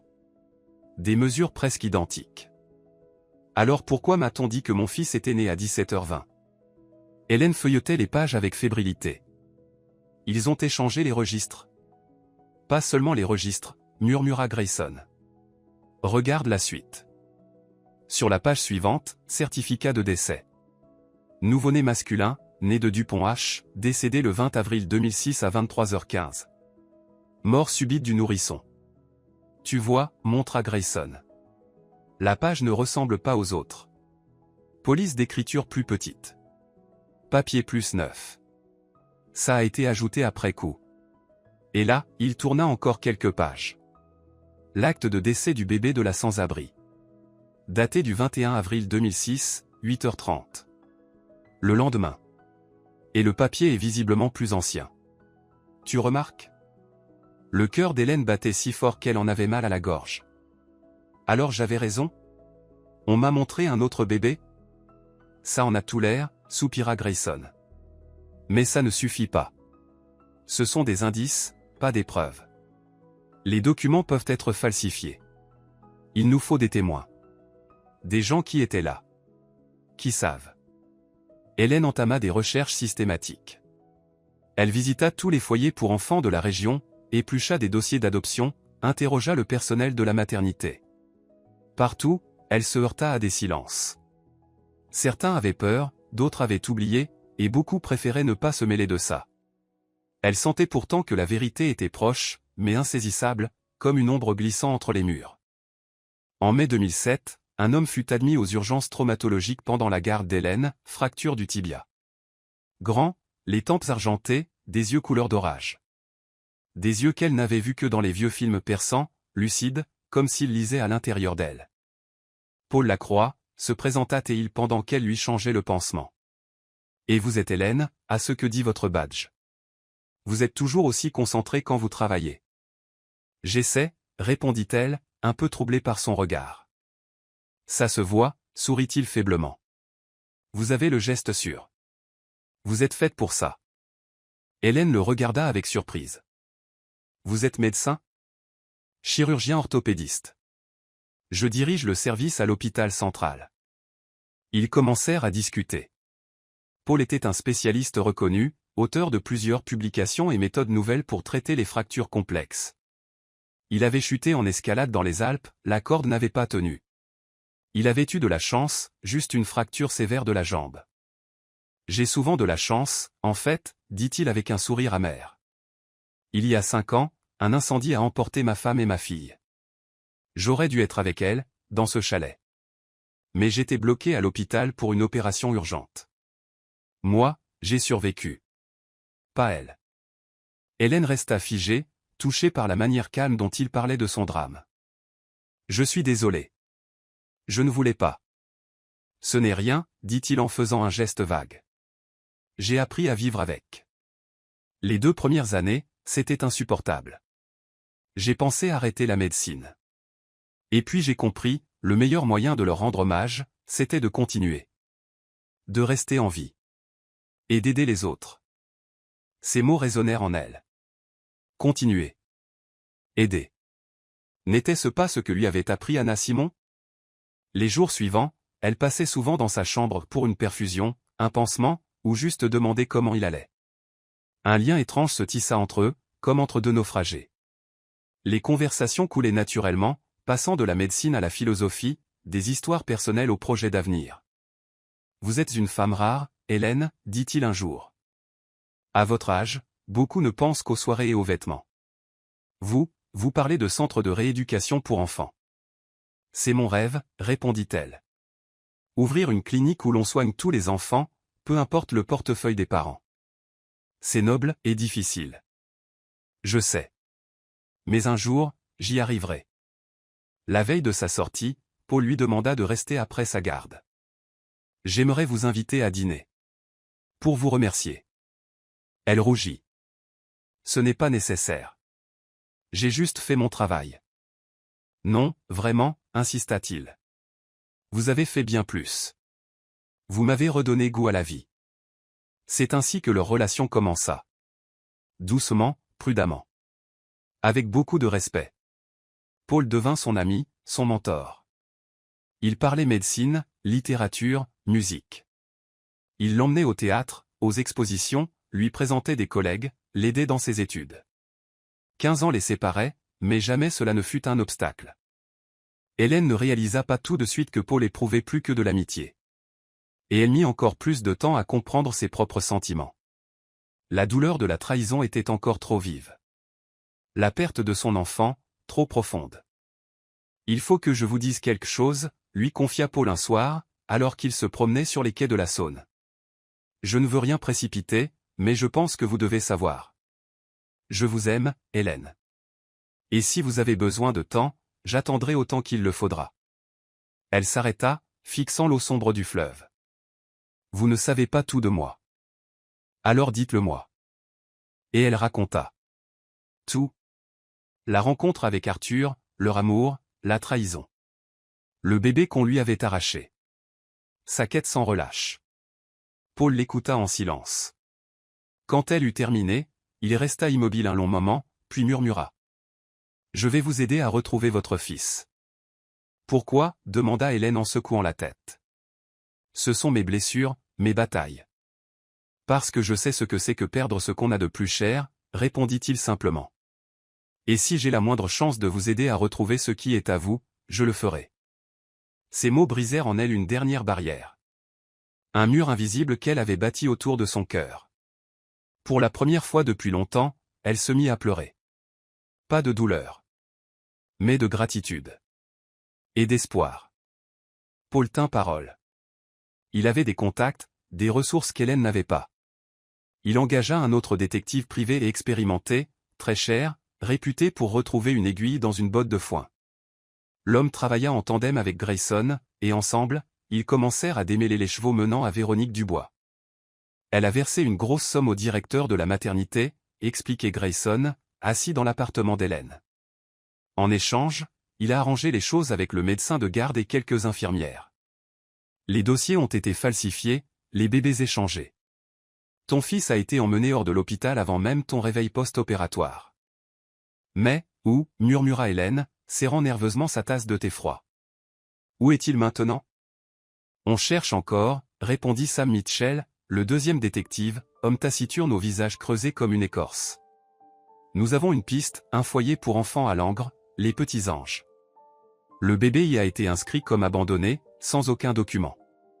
Mais la date d'entrée correspond. Dehors, il pleuvait finement, longuement. Une pluie qui nettoyait la poussière et la chaleur. Hélène fixait les gouttes qui coulaient le long des vitres, en pensant que, quelque part derrière ce rideau de pluie, à des centaines de kilomètres, se trouvait peut-être son fils. Le temps fila. Hélène acheva ses études de médecine presque sans s'en rendre compte. Entre-temps, elle et Paul s'étaient mariés.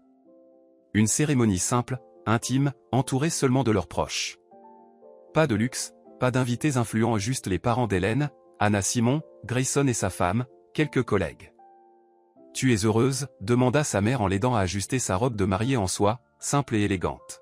« Oui », répondit Hélène avec un vrai sourire. « Paul est un homme bien. Le meilleur. Mais tu penses encore à lui? À ton petit garçon? Tous les jours, maman. Chaque minute. Et Paul le sait? Il ne se contente pas de savoir, répondit Hélène en ajustant son voile. Il m'aide à le chercher. Tu comprends? Il veut retrouver mon fils autant que moi. Alors oui, vous serez heureux, dit sa mère en l'embrassant sur le front. Quand quelqu'un accepte ta peine autant que ta joie, c'est de l'amour vrai. Paul tint une autre promesse, il aida Hélène à lancer son projet de clinique de rééducation. Son rêve devenait réalité. Un local fut trouvé, du matériel acheté, une première équipe engagée. Hélène se spécialisa en pédiatrie, avec un focus sur la rééducation des enfants atteints de troubles moteurs ou malformations congénitales. Les recherches continuaient. La piste menant au foyer Les Petits Anges s'avéra fiable. Un petit garçon nommé David, dont l'âge correspondait exactement, y avait été admis peu après l'accouchement d'Hélène. Mais il avait été adopté 2 ans plus tôt par une famille de Strasbourg. Nous avons trouvé leur adresse, annonça Grayson, visiblement ému. Mais il y a un problème. Ils ont rendu l'enfant au foyer il y a 3 mois. Ils disaient ne pas s'en sortir. Trop fragile, trop compliqué. Il est où maintenant? Demanda Hélène en agrippant la manche de Grayson avec une force telle que ses jointures blanchirent. Dans un foyer départemental, numéro 3, près de Dijon. On a tout vérifié 3 fois, Hélène. Ce garçon, il pourrait être ton fils. Le lendemain, Hélène et Paul prirent le train pour Dijon. Tout le trajet, elle garda les yeux fixés sur les champs qui défilaient. Et cette question, obsédante, et si c'était une erreur? Si ce n'était pas lui? Est-ce que je supporterais la déception? Et si c'est vraiment lui, me reconnaîtra-t-il? Me rejettera-t-il? Le foyer sentait la cantine institutionnelle. Murs ternes, rideaux défraîchis, quelques jouets oubliés dans un coin. Tout respirait le manque de moyens et d'attention. David, dit la directrice en hochant la tête. Enfant calme. Très replié. Ça n'a pas marché avec ses parents adoptifs. Il voulait un enfant joyeux, en bonne santé. Lui, il est compliqué. Fragile. Souvent malade. Est-ce qu'on peut lui parler? Demanda Paul, serrant la main d'Hélène. Bien sûr. Il est à la bibliothèque. C'est l'endroit le plus tranquille ici. La bibliothèque était une petite pièce avec quelques étagères de livres abîmés. Près de la fenêtre, penché sur un gros volume, un garçonnet maigre aux cheveux sombres lisait en silence. David, appela la directrice, tu as de la visite. Le garçon leva la tête, et Hélène se figea. Ses yeux d'un bleu profond, comme des bleuets dans un champ. Les yeux d'Arthur. Mais ce regard méfiant, grave, trop sérieux pour un enfant de 6 ans, c'était le sien. Bonjour, dit-elle en s'accroupissant pour être à sa hauteur. Je m'appelle Hélène. Et voici Paul. Mathieu ne répondit pas. Il les observait comme un animal blessé, prêt à fuir. Qu'est-ce que tu lis ? Demanda Paul en s'asseyant doucement à côté de lui. Une encyclopédie, murmura l'enfant. Sur les dinosaures. Tu les aimes bien, sourit Hélène, la gorge nouée. Oui. Ils sont forts. Et comme ils sont déjà morts, ils ne peuvent pas faire de mal. Ces mots, à la fois enfantins et douloureusement lucides, transpercèrent Hélène. Elle regarda Paul, qui lui rendit un simple hochement de tête. Ils passèrent la journée avec Mathieu. Ils parlèrent de livres, de dinosaures, de ce qu'il aimait ou non dans ce foyer. Peu à peu, il s'ouvrait, parlait un peu plus. Mais il gardait ses distances, refusant encore la proximité. Il a des soucis de santé, confia la directrice quand Mathieu partit déjeuner. Poumons fragiles, infections à répétition. Et des blessures psychologiques, bien sûr. Les parents adoptifs n'ont pas été patients. Ils le trouvaient bizarre, trop nerveux. Mais c'est juste un enfant très intelligent, très sensible. Des enfants comme lui ont du mal à être acceptés. Tout le monde veut un enfant facile et en bonne santé. Nous aimerions faire un test ADN, dit Paul. Il y a une possibilité que Mathieu soit le fils biologique de ma femme, enlevé à la naissance. La directrice changea d'expression. Comment, c'est possible ? C'est une longue histoire, soupira Hélène. Mais si c'est vrai, nous voulons le ramener chez lui. Le test ADN fut sans appel, Mathieu était bien son fils. Son sang, sa chair. L'enfant qu'on lui avait volé 6 ans auparavant, en le déclarant mort. S'ensuivirent des mois de procédure judiciaire. Formalités, enquête, audience. Pendant tout ce temps, il continuait à voir Mathieu, à tisser un lien avec lui.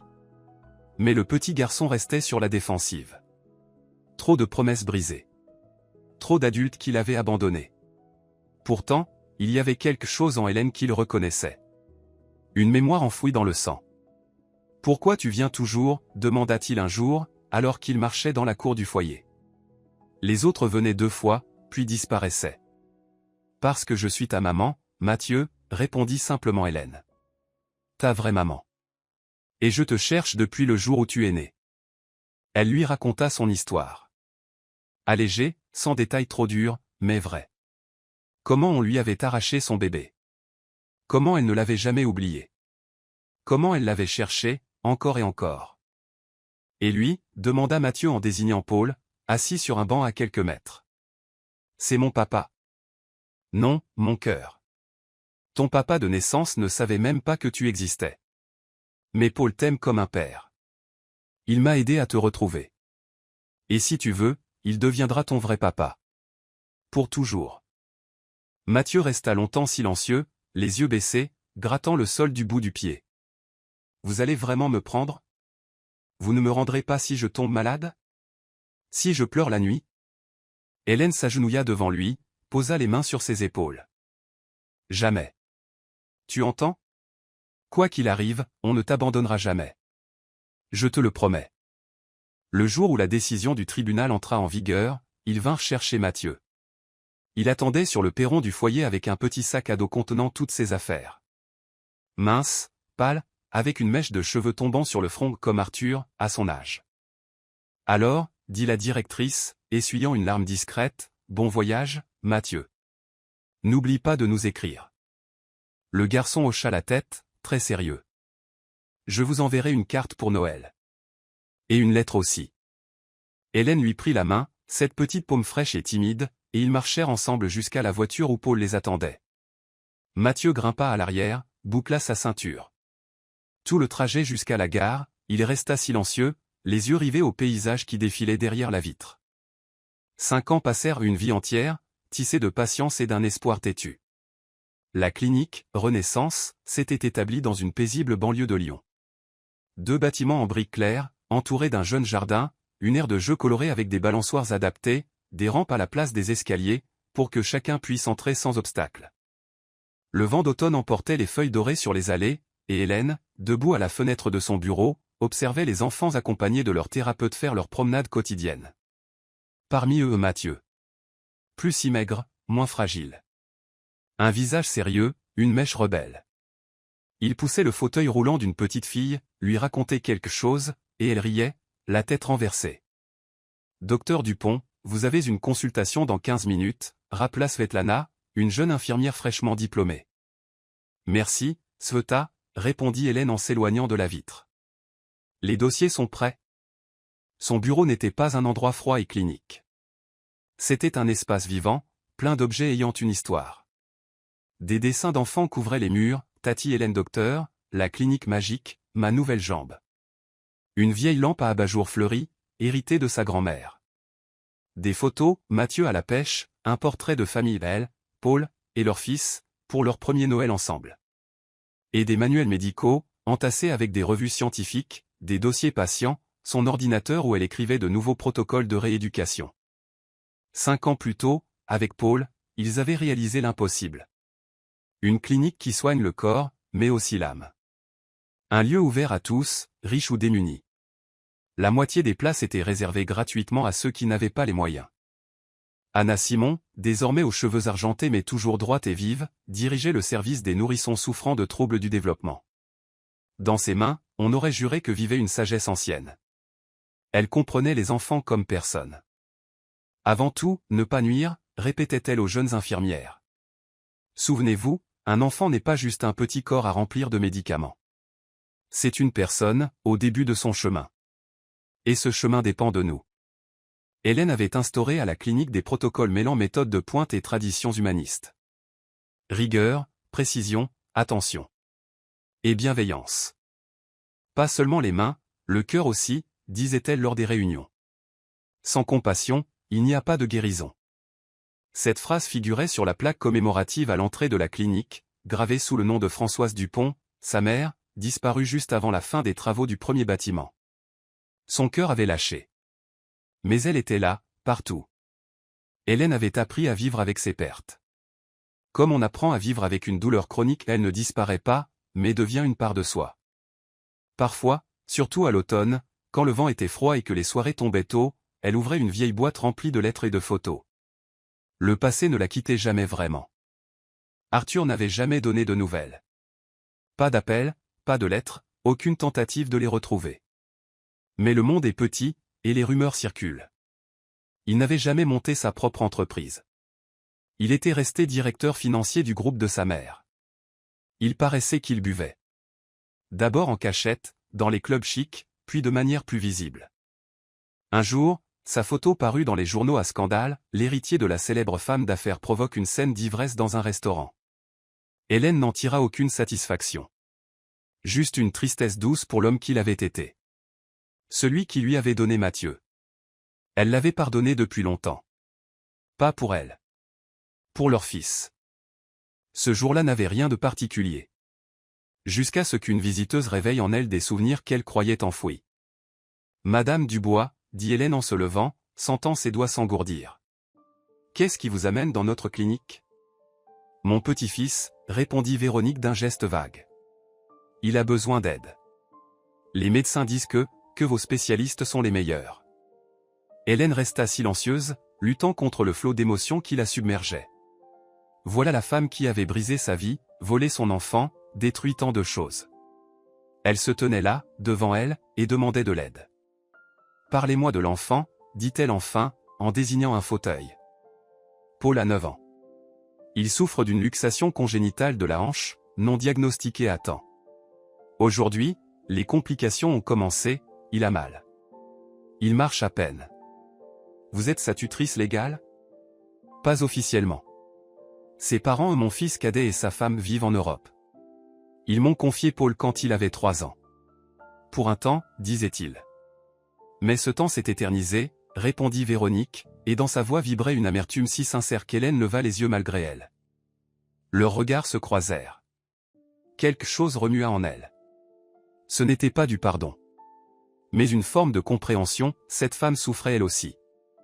Je ne vais pas vous demander pardon, Hélène, dit soudain Véronique, abandonnant tout ton formel. Ce que j'ai fait est impardonnable. Mais je vous demande d'aider mon petit-fils. Lui, il n'a rien fait. Ce sont mes fautes, pas les siennes. Hélène s'approcha de la fenêtre, scrutant le parc. Elle y aperçut la silhouette de Mathieu, marchant toujours aux côtés de la fillette en fauteuil. Son fils vivant, en bonne santé, aimé. Mais combien d'années sans lui? 6. Autant qu'il avait passé à ses côtés depuis.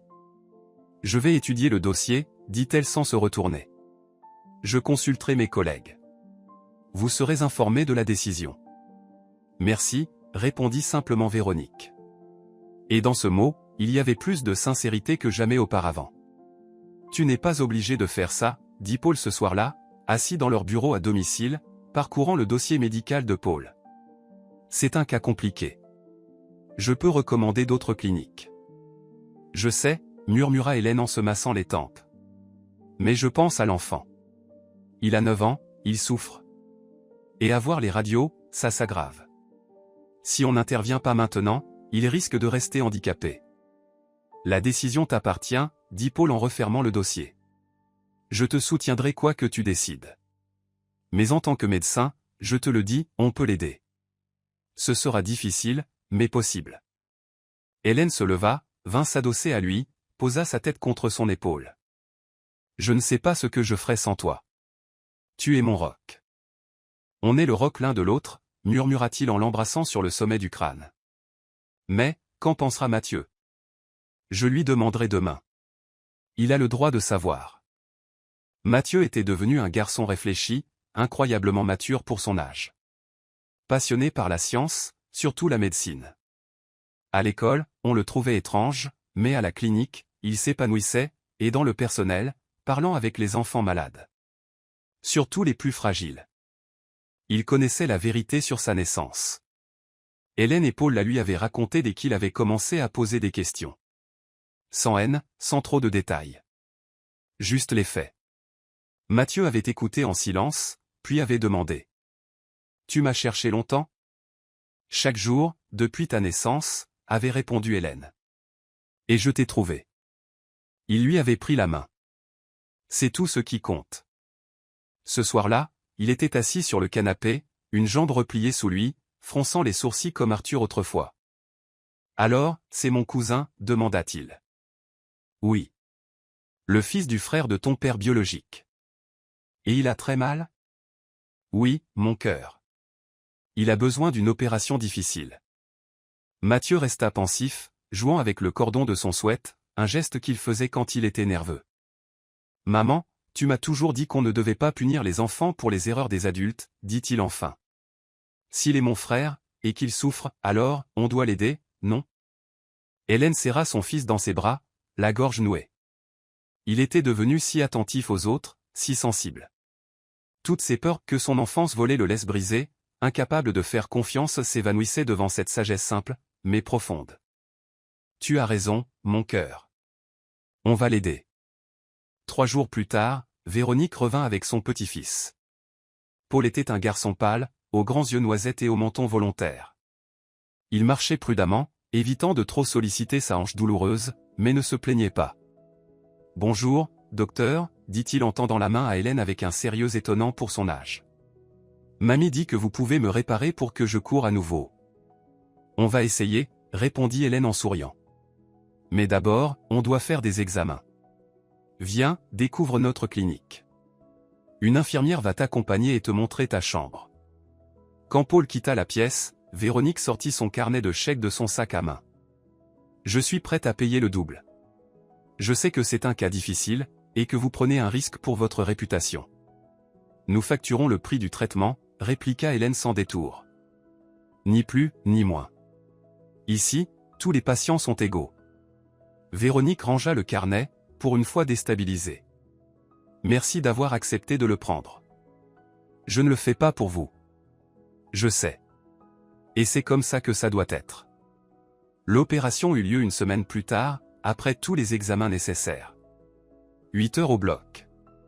Une reconstruction complexe de l'articulation, des tiges spéciales posées avec précision. Hélène assista toute la chirurgie, sans quitter la table un instant. Véronique attendait dans le couloir, droite, figée, le visage fermé. Quand Paul sortit et annonça que tout s'était bien passé, elle ne pleura pas. Elle hocha simplement la tête. Mais dans ses yeux, Hélène vit quelque chose de différent, non plus le masque de la femme de pouvoir, mais celui d'une grand-mère, vulnérable, suspendue à l'existence d'un seul être aimé. La rééducation commença. Paul s'avéra être un patient tenace et courageux. il supportait la douleur sans se plaindre, accomplissait chaque exercice avec une détermination farouche. Véronique venait chaque jour, malgré les kilomètres, malgré ses responsabilités. Elle restait près de lui, lui lisait des histoires, jouait avec lui. Hélène les observait parfois à travers la vitre de la chambre. La redoutable femme d'affaires se métamorphosait en grand-mère tendre, douce. Puis, un jour, quelque chose d'inattendu arriva. Mathieu, intrigué par l'histoire de Paul, commença à lui rendre visite. D'abord de loin, puis il lui apporta des livres qu'il pensait pouvoir lui plaire. « T'es qui » demanda Paul à leur première rencontre. « Mathieu. Je suis le fils de la docteure Dupont. Pourquoi tu viens » Mathieu hésita, cherchant ses mots. « Parce que t'es tout seul ici. Et je sais ce que c'est. Et puis, on est un peu de la même famille. De loin. » C'est vrai, s'étonna Paul. Comment ça? C'est une longue histoire. Je te raconterai un jour. Tu veux que je te montre une appli où on voit les os en 3D? C'est cool, tu peux observer ta hanche de l'intérieur. C'est ainsi que leur amitié naquit. Mathieu venait après l'école, aidait Paul à faire ses exercices, lui apprenait les échecs, parlait de ses lectures, de ses films préférés. Un lien étrange se tissa entre eux, fait de reconnaissances muettes, de similitudes invisibles. Pour Véronique, ce fut un choc. Elle voyait son petit-fils d'habitude s'y renfermer s'ouvrir, rire, redevenir un enfant. Et cela, grâce à Mathieu. Ce garçon qu'elle avait autrefois arraché à sa mère. Un mois après l'opération, Paul eut soudain une rechute. Fièvre, douleur à la hanche. Les examens révélèrent le début d'une infection. Hélène resta jour et nuit à son chevet, surveillant chaque perfusion, chaque dose d'antibiotiques. Véronique ne quittait pas le fauteuil près de la fenêtre, les yeux rivés sur l'enfant. « Il va s'en sortir » demanda-t-elle à voix basse, lorsqu'il s'endormit enfin.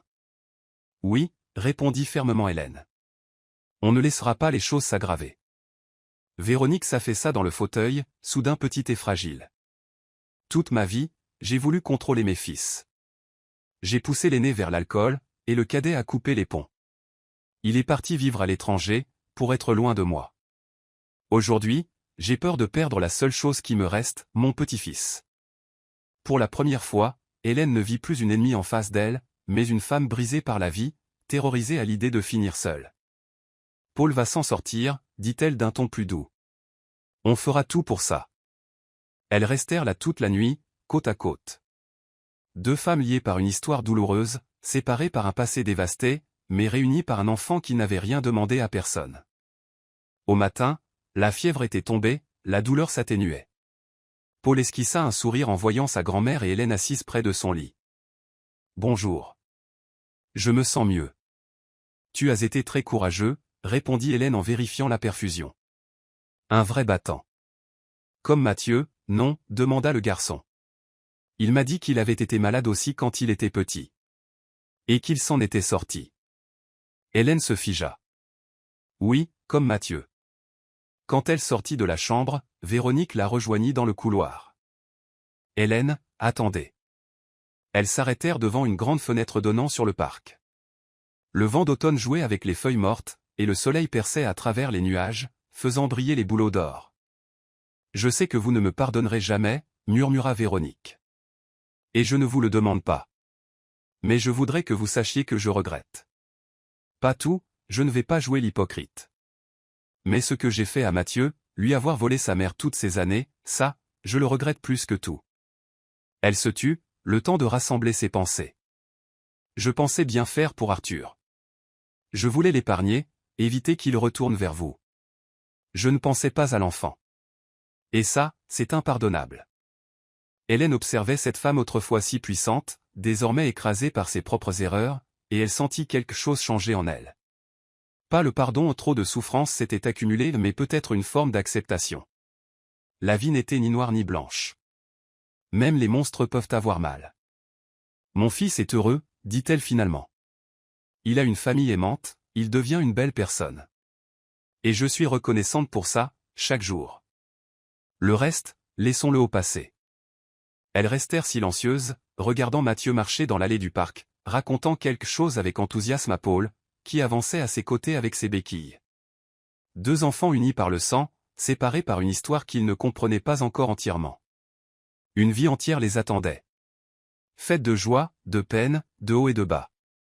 Mais là, à cet instant, ils étaient simplement deux enfants dans un parc d'automne, et les feuilles craquaient sous leurs pas comme les pages d'un livre encore à écrire. La neige avait recouvert la clinique Renaissance d'un manteau blanc, adoucissant les contours des bâtiments, transformant les branches nues en dentelle fragile.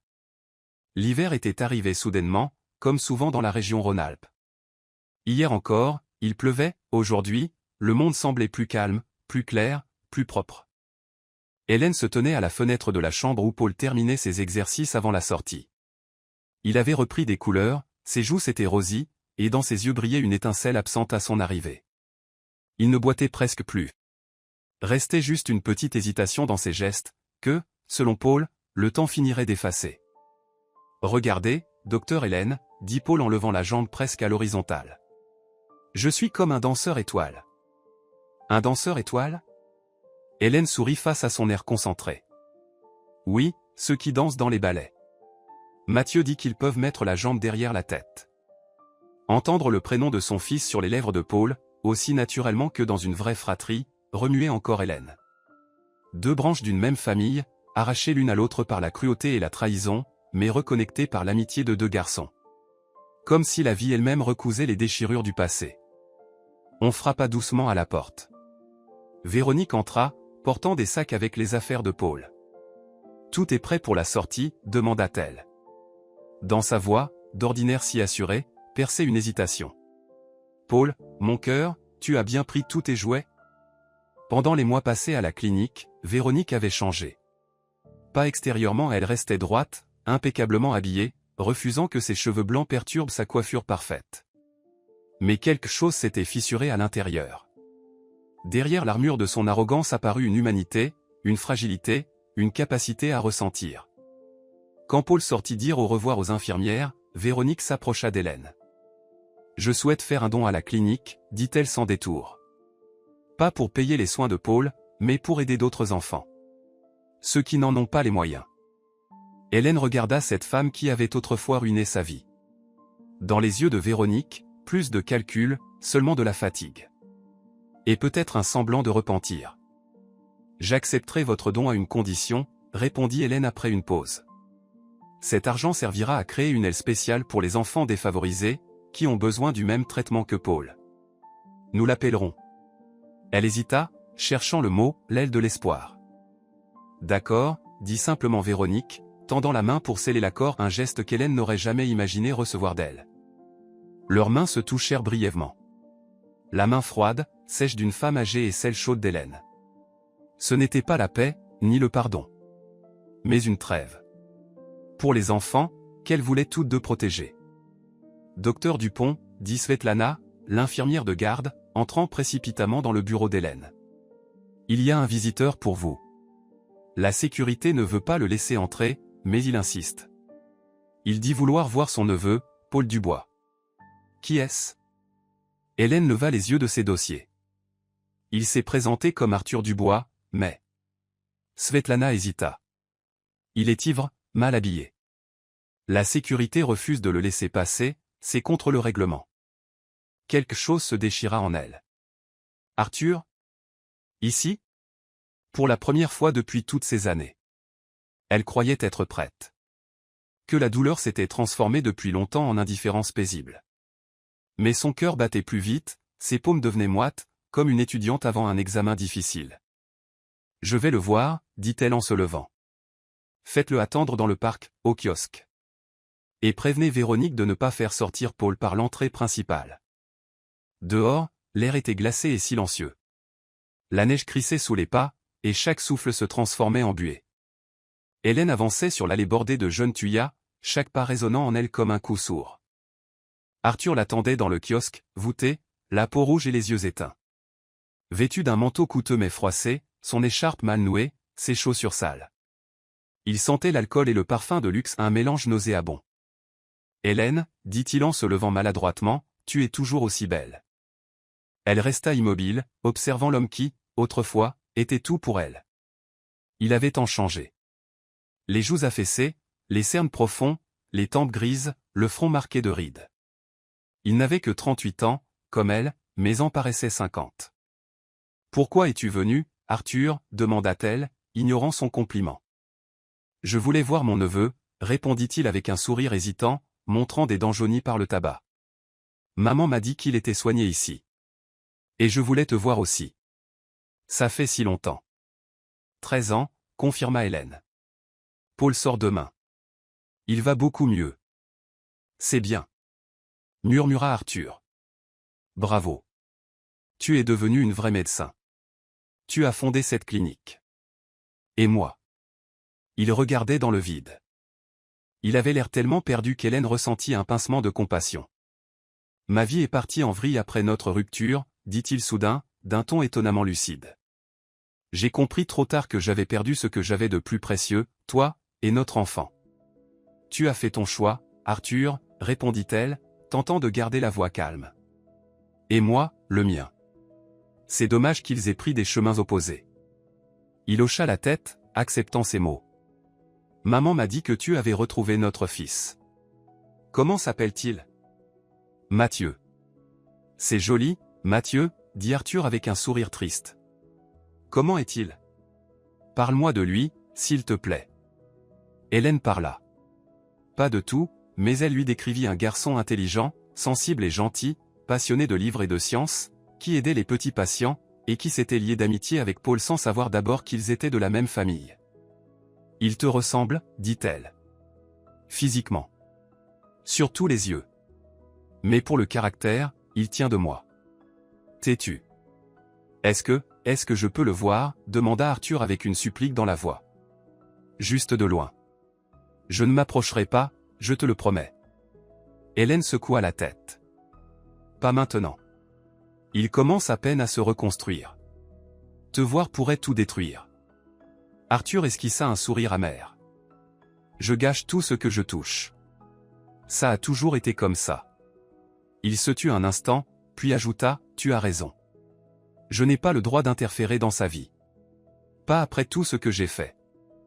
Il fouilla dans sa poche et en sortit un petit paquet. Donne-lui ça, quand tu le jugeras bon. Hélène déplia le papier. À l'intérieur, une maquette miniature de voilier, finement sculptée, avec des mâts délicats et de minuscules voiles. Dis-lui que son père lui souhaite du bonheur, même s'il ne mérite pas de faire partie de sa vie, murmura Arthur. Et pardonne-moi, Hélène. Je sais que ça ne changera rien.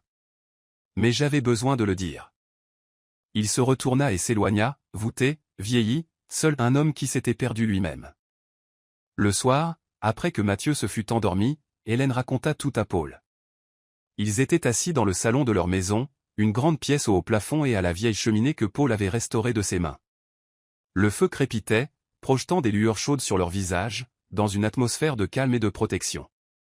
Il a beaucoup changé, dit Hélène en fixant les flammes. Vieilli, abîmé. J'ai eu pitié de lui. Paul l'enlaça doucement. Tu es une femme incroyable, Hélène. Après tout ce que tu as vécu, tu n'as pas le cœur endurci. Elle posa sa tête contre son épaule. Tu sais, avant, je rêvais qu'il souffre autant que moi. Et aujourd'hui, j'ai compris qu'il avait peut-être souffert plus encore. Moi, j'ai trouvé un nouvel amour, un fils, ma vocation. Lui, il n'a plus que ses regrets. Ils restèrent là, serrés l'un contre l'autre, écoutant le vent siffler dans la cheminée. Dehors, la neige tombait, enveloppant le monde d'un voile blanc, comme pour lui offrir une nouvelle chance. Le lendemain, Paul se préparait à sortir de la clinique. Il portait sa nouvelle veste que sa grand-mère lui avait apportée, enfilait son bonnet, trépignait d'impatience. « Tu viendras chez moi » demanda-t-il à Mathieu, qui l'aidait à finir ses valises. « J'ai un nouveau jeu de construction. Je peux te le prêter. » « Si maman est d'accord, » répondit Mathieu. « Et toi, viens à la maison. On a un chat ?» Elle a eu des petits, tout petits. Les deux garçons échangèrent leurs adresses, se promirent de s'appeler, de s'écrire des mets. Mathieu, plus mûr, plus réfléchi, traitait son cousin avec une bienveillance tranquille. Paul, lui, le regardait comme un grand frère, au sens propre comme au figuré. Hélène les observait, un sentiment de paix étrange au fond du cœur. Les chemins de la vie sont imprévisibles. Qui aurait cru que ces deux garçons se trouveraient un jour, formeraient une famille, malgré le drame qui avait séparé leurs parents. Véronique vint la voir pendant que Paul s'installait dans la voiture. « Merci pour tout », dit-elle en serrant fermement la main d'Hélène. « Et je me suis trompée sur vous. Vous êtes vrai, bien plus que bien des gens que je côtoyais. » Un aveu arraché à une femme fière par la force de la vie, plus précieux que n'importe quelle excuse. La journée d'été était claire et chaude. La clinique Renaissance débordait de fleurs, ornée de guirlandes, de ballons colorés et d'affiches festives. Disant un cap important pour un établissement médical, surtout un centre aussi unique. Sur la pelouse devant le bâtiment principal, anciens et nouveaux patients, leurs familles, médecins, infirmiers, donateurs étaient réunis. Les enfants couraient entre les chaises alignées pour la cérémonie, les adultes discutaient avec entrain, l'air vibrait de rire et de musique. Hélène se tenait sur une petite scène, balayant du regard cette mer de visages certains familiers, d'autres inconnus, tous émus. Son discours fut bref, mais chaque mot venait du cœur. Notre clinique s'appelle Renaissance, non seulement parce qu'ici, les enfants réapprennent à marcher, à parler, à sourire, mais aussi parce que chacun de nous, adultes, traverse un chemin de renaissance. De la douleur au pardon, de l'amertume à la compréhension, de la perte à une nouvelle raison de vivre. Elle remercia tous ceux qui avaient aidé à bâtir et faire grandir le centre, des plus grands donateurs aux aides-soignants, avec une mention spéciale pour Anna Simon, son mentor du temps du collège médical, aujourd'hui directrice du département de recherche. Parmi les invités, elle aperçut Véronique, toujours droite, mais désormais entièrement grisonnante. À ses côtés, Paul, devenu un adolescent en pleine forme, passionné de robotique, plusieurs fois lauréat d'Olympiades scientifiques. Il revenait chaque année. D'abord pour des contrôles, puis par attachement, et cette fois pour l'anniversaire. Seul Arthur manquait. 3 mois plus tôt, il était mort d'une cirrhose, paisiblement, dans son appartement. Hélène l'avait appris par Véronique et s'était rendue aux obsèques, non par obligation, mais en souvenir de celui qu'elle avait un jour aimé, le père de son fils. Avant de mourir, Arthur avait laissé un testament. Une partie de son héritage revenait à Mathieu, un petit appartement dans le centre de Paris et un compte en banque. Son dernier geste de repentir. Après la cérémonie, alors que les invités profitaient du buffet et des spectacles d'enfants, Hélène s'éclipsa un instant dans son bureau. Elle regardait les photos au mur, jalons de sa vie. L'école de médecine, ses premiers patients, son mariage avec Paul, le retour de Mathieu, l'inauguration de la clinique. Une histoire racontée en instants de joie. Paul entra doucement et l'enlaça par derrière. « À quoi tu penses ? » « À quel point tout ça est étrange, » répondit-elle en se blottissant contre lui. « J'ai cru que j'avais tout perdu quand Arthur m'a quitté, quand on m'a arraché mon fils. Et maintenant, je comprends que sans cette douleur, rien de tout ce que nous avons aujourd'hui n'aurait existé. Mon grand-père disait toujours, le chemin du bonheur traverse souvent les forêts les plus sombres. » Paul l'embrassa sur la tempe. « Viens, les enfants se préparent à lâcher les ballons. » Ils sortirent dans le jardin où les patients et leurs familles formaient un grand cercle, chacun tenant un ballon en main, symbole d'espoir et de nouveau départ. Mathieu, désormais un adolescent de 15 ans, aidait une petite fille en fauteuil roulant à garder son ballon, lui murmurant quelque chose à l'oreille. En voyant ses parents, il leur sourit avec cette lumière dans les yeux que seuls ceux qui se sentent à leur place dans le monde possèdent. Au signal, tous lâchèrent les ballons. Ils s'envolèrent vers le ciel, petites taches colorées dans l'immensité bleue. Hélène les regardait monter de plus en plus haut, pensant que la vie, avec tous ses détours, l'avait menée exactement là où elle devait être. Vers une famille devenue son pilier. Vers une vocation devenue sa destinée. Et vers la compréhension que même la nuit la plus noire finit toujours par laisser place à l'aube. Les ballons devenaient de plus en plus petits, jusqu'à se fondre dans le ciel. Mais Hélène savait qu'ils poursuivaient leur chemin, portés par le vent, emportant avec eux une part de l'espoir de chacun de ceux qui les avaient laissés partir. Tout comme la vie continue, même quand on pense que tout est perdu. Elle coule, change, guérit, referme les cercles et en ouvre de nouveaux. Merci d'avoir partagé un moment avec nos personnages. Si cette histoire vous a touché, laissez un like et partagez-la avec vos proches.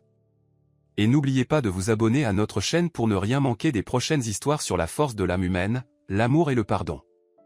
N'oubliez jamais, le chemin du bonheur passe parfois par les forêts les plus sombres, mais au bout du chemin, il y a toujours la lumière.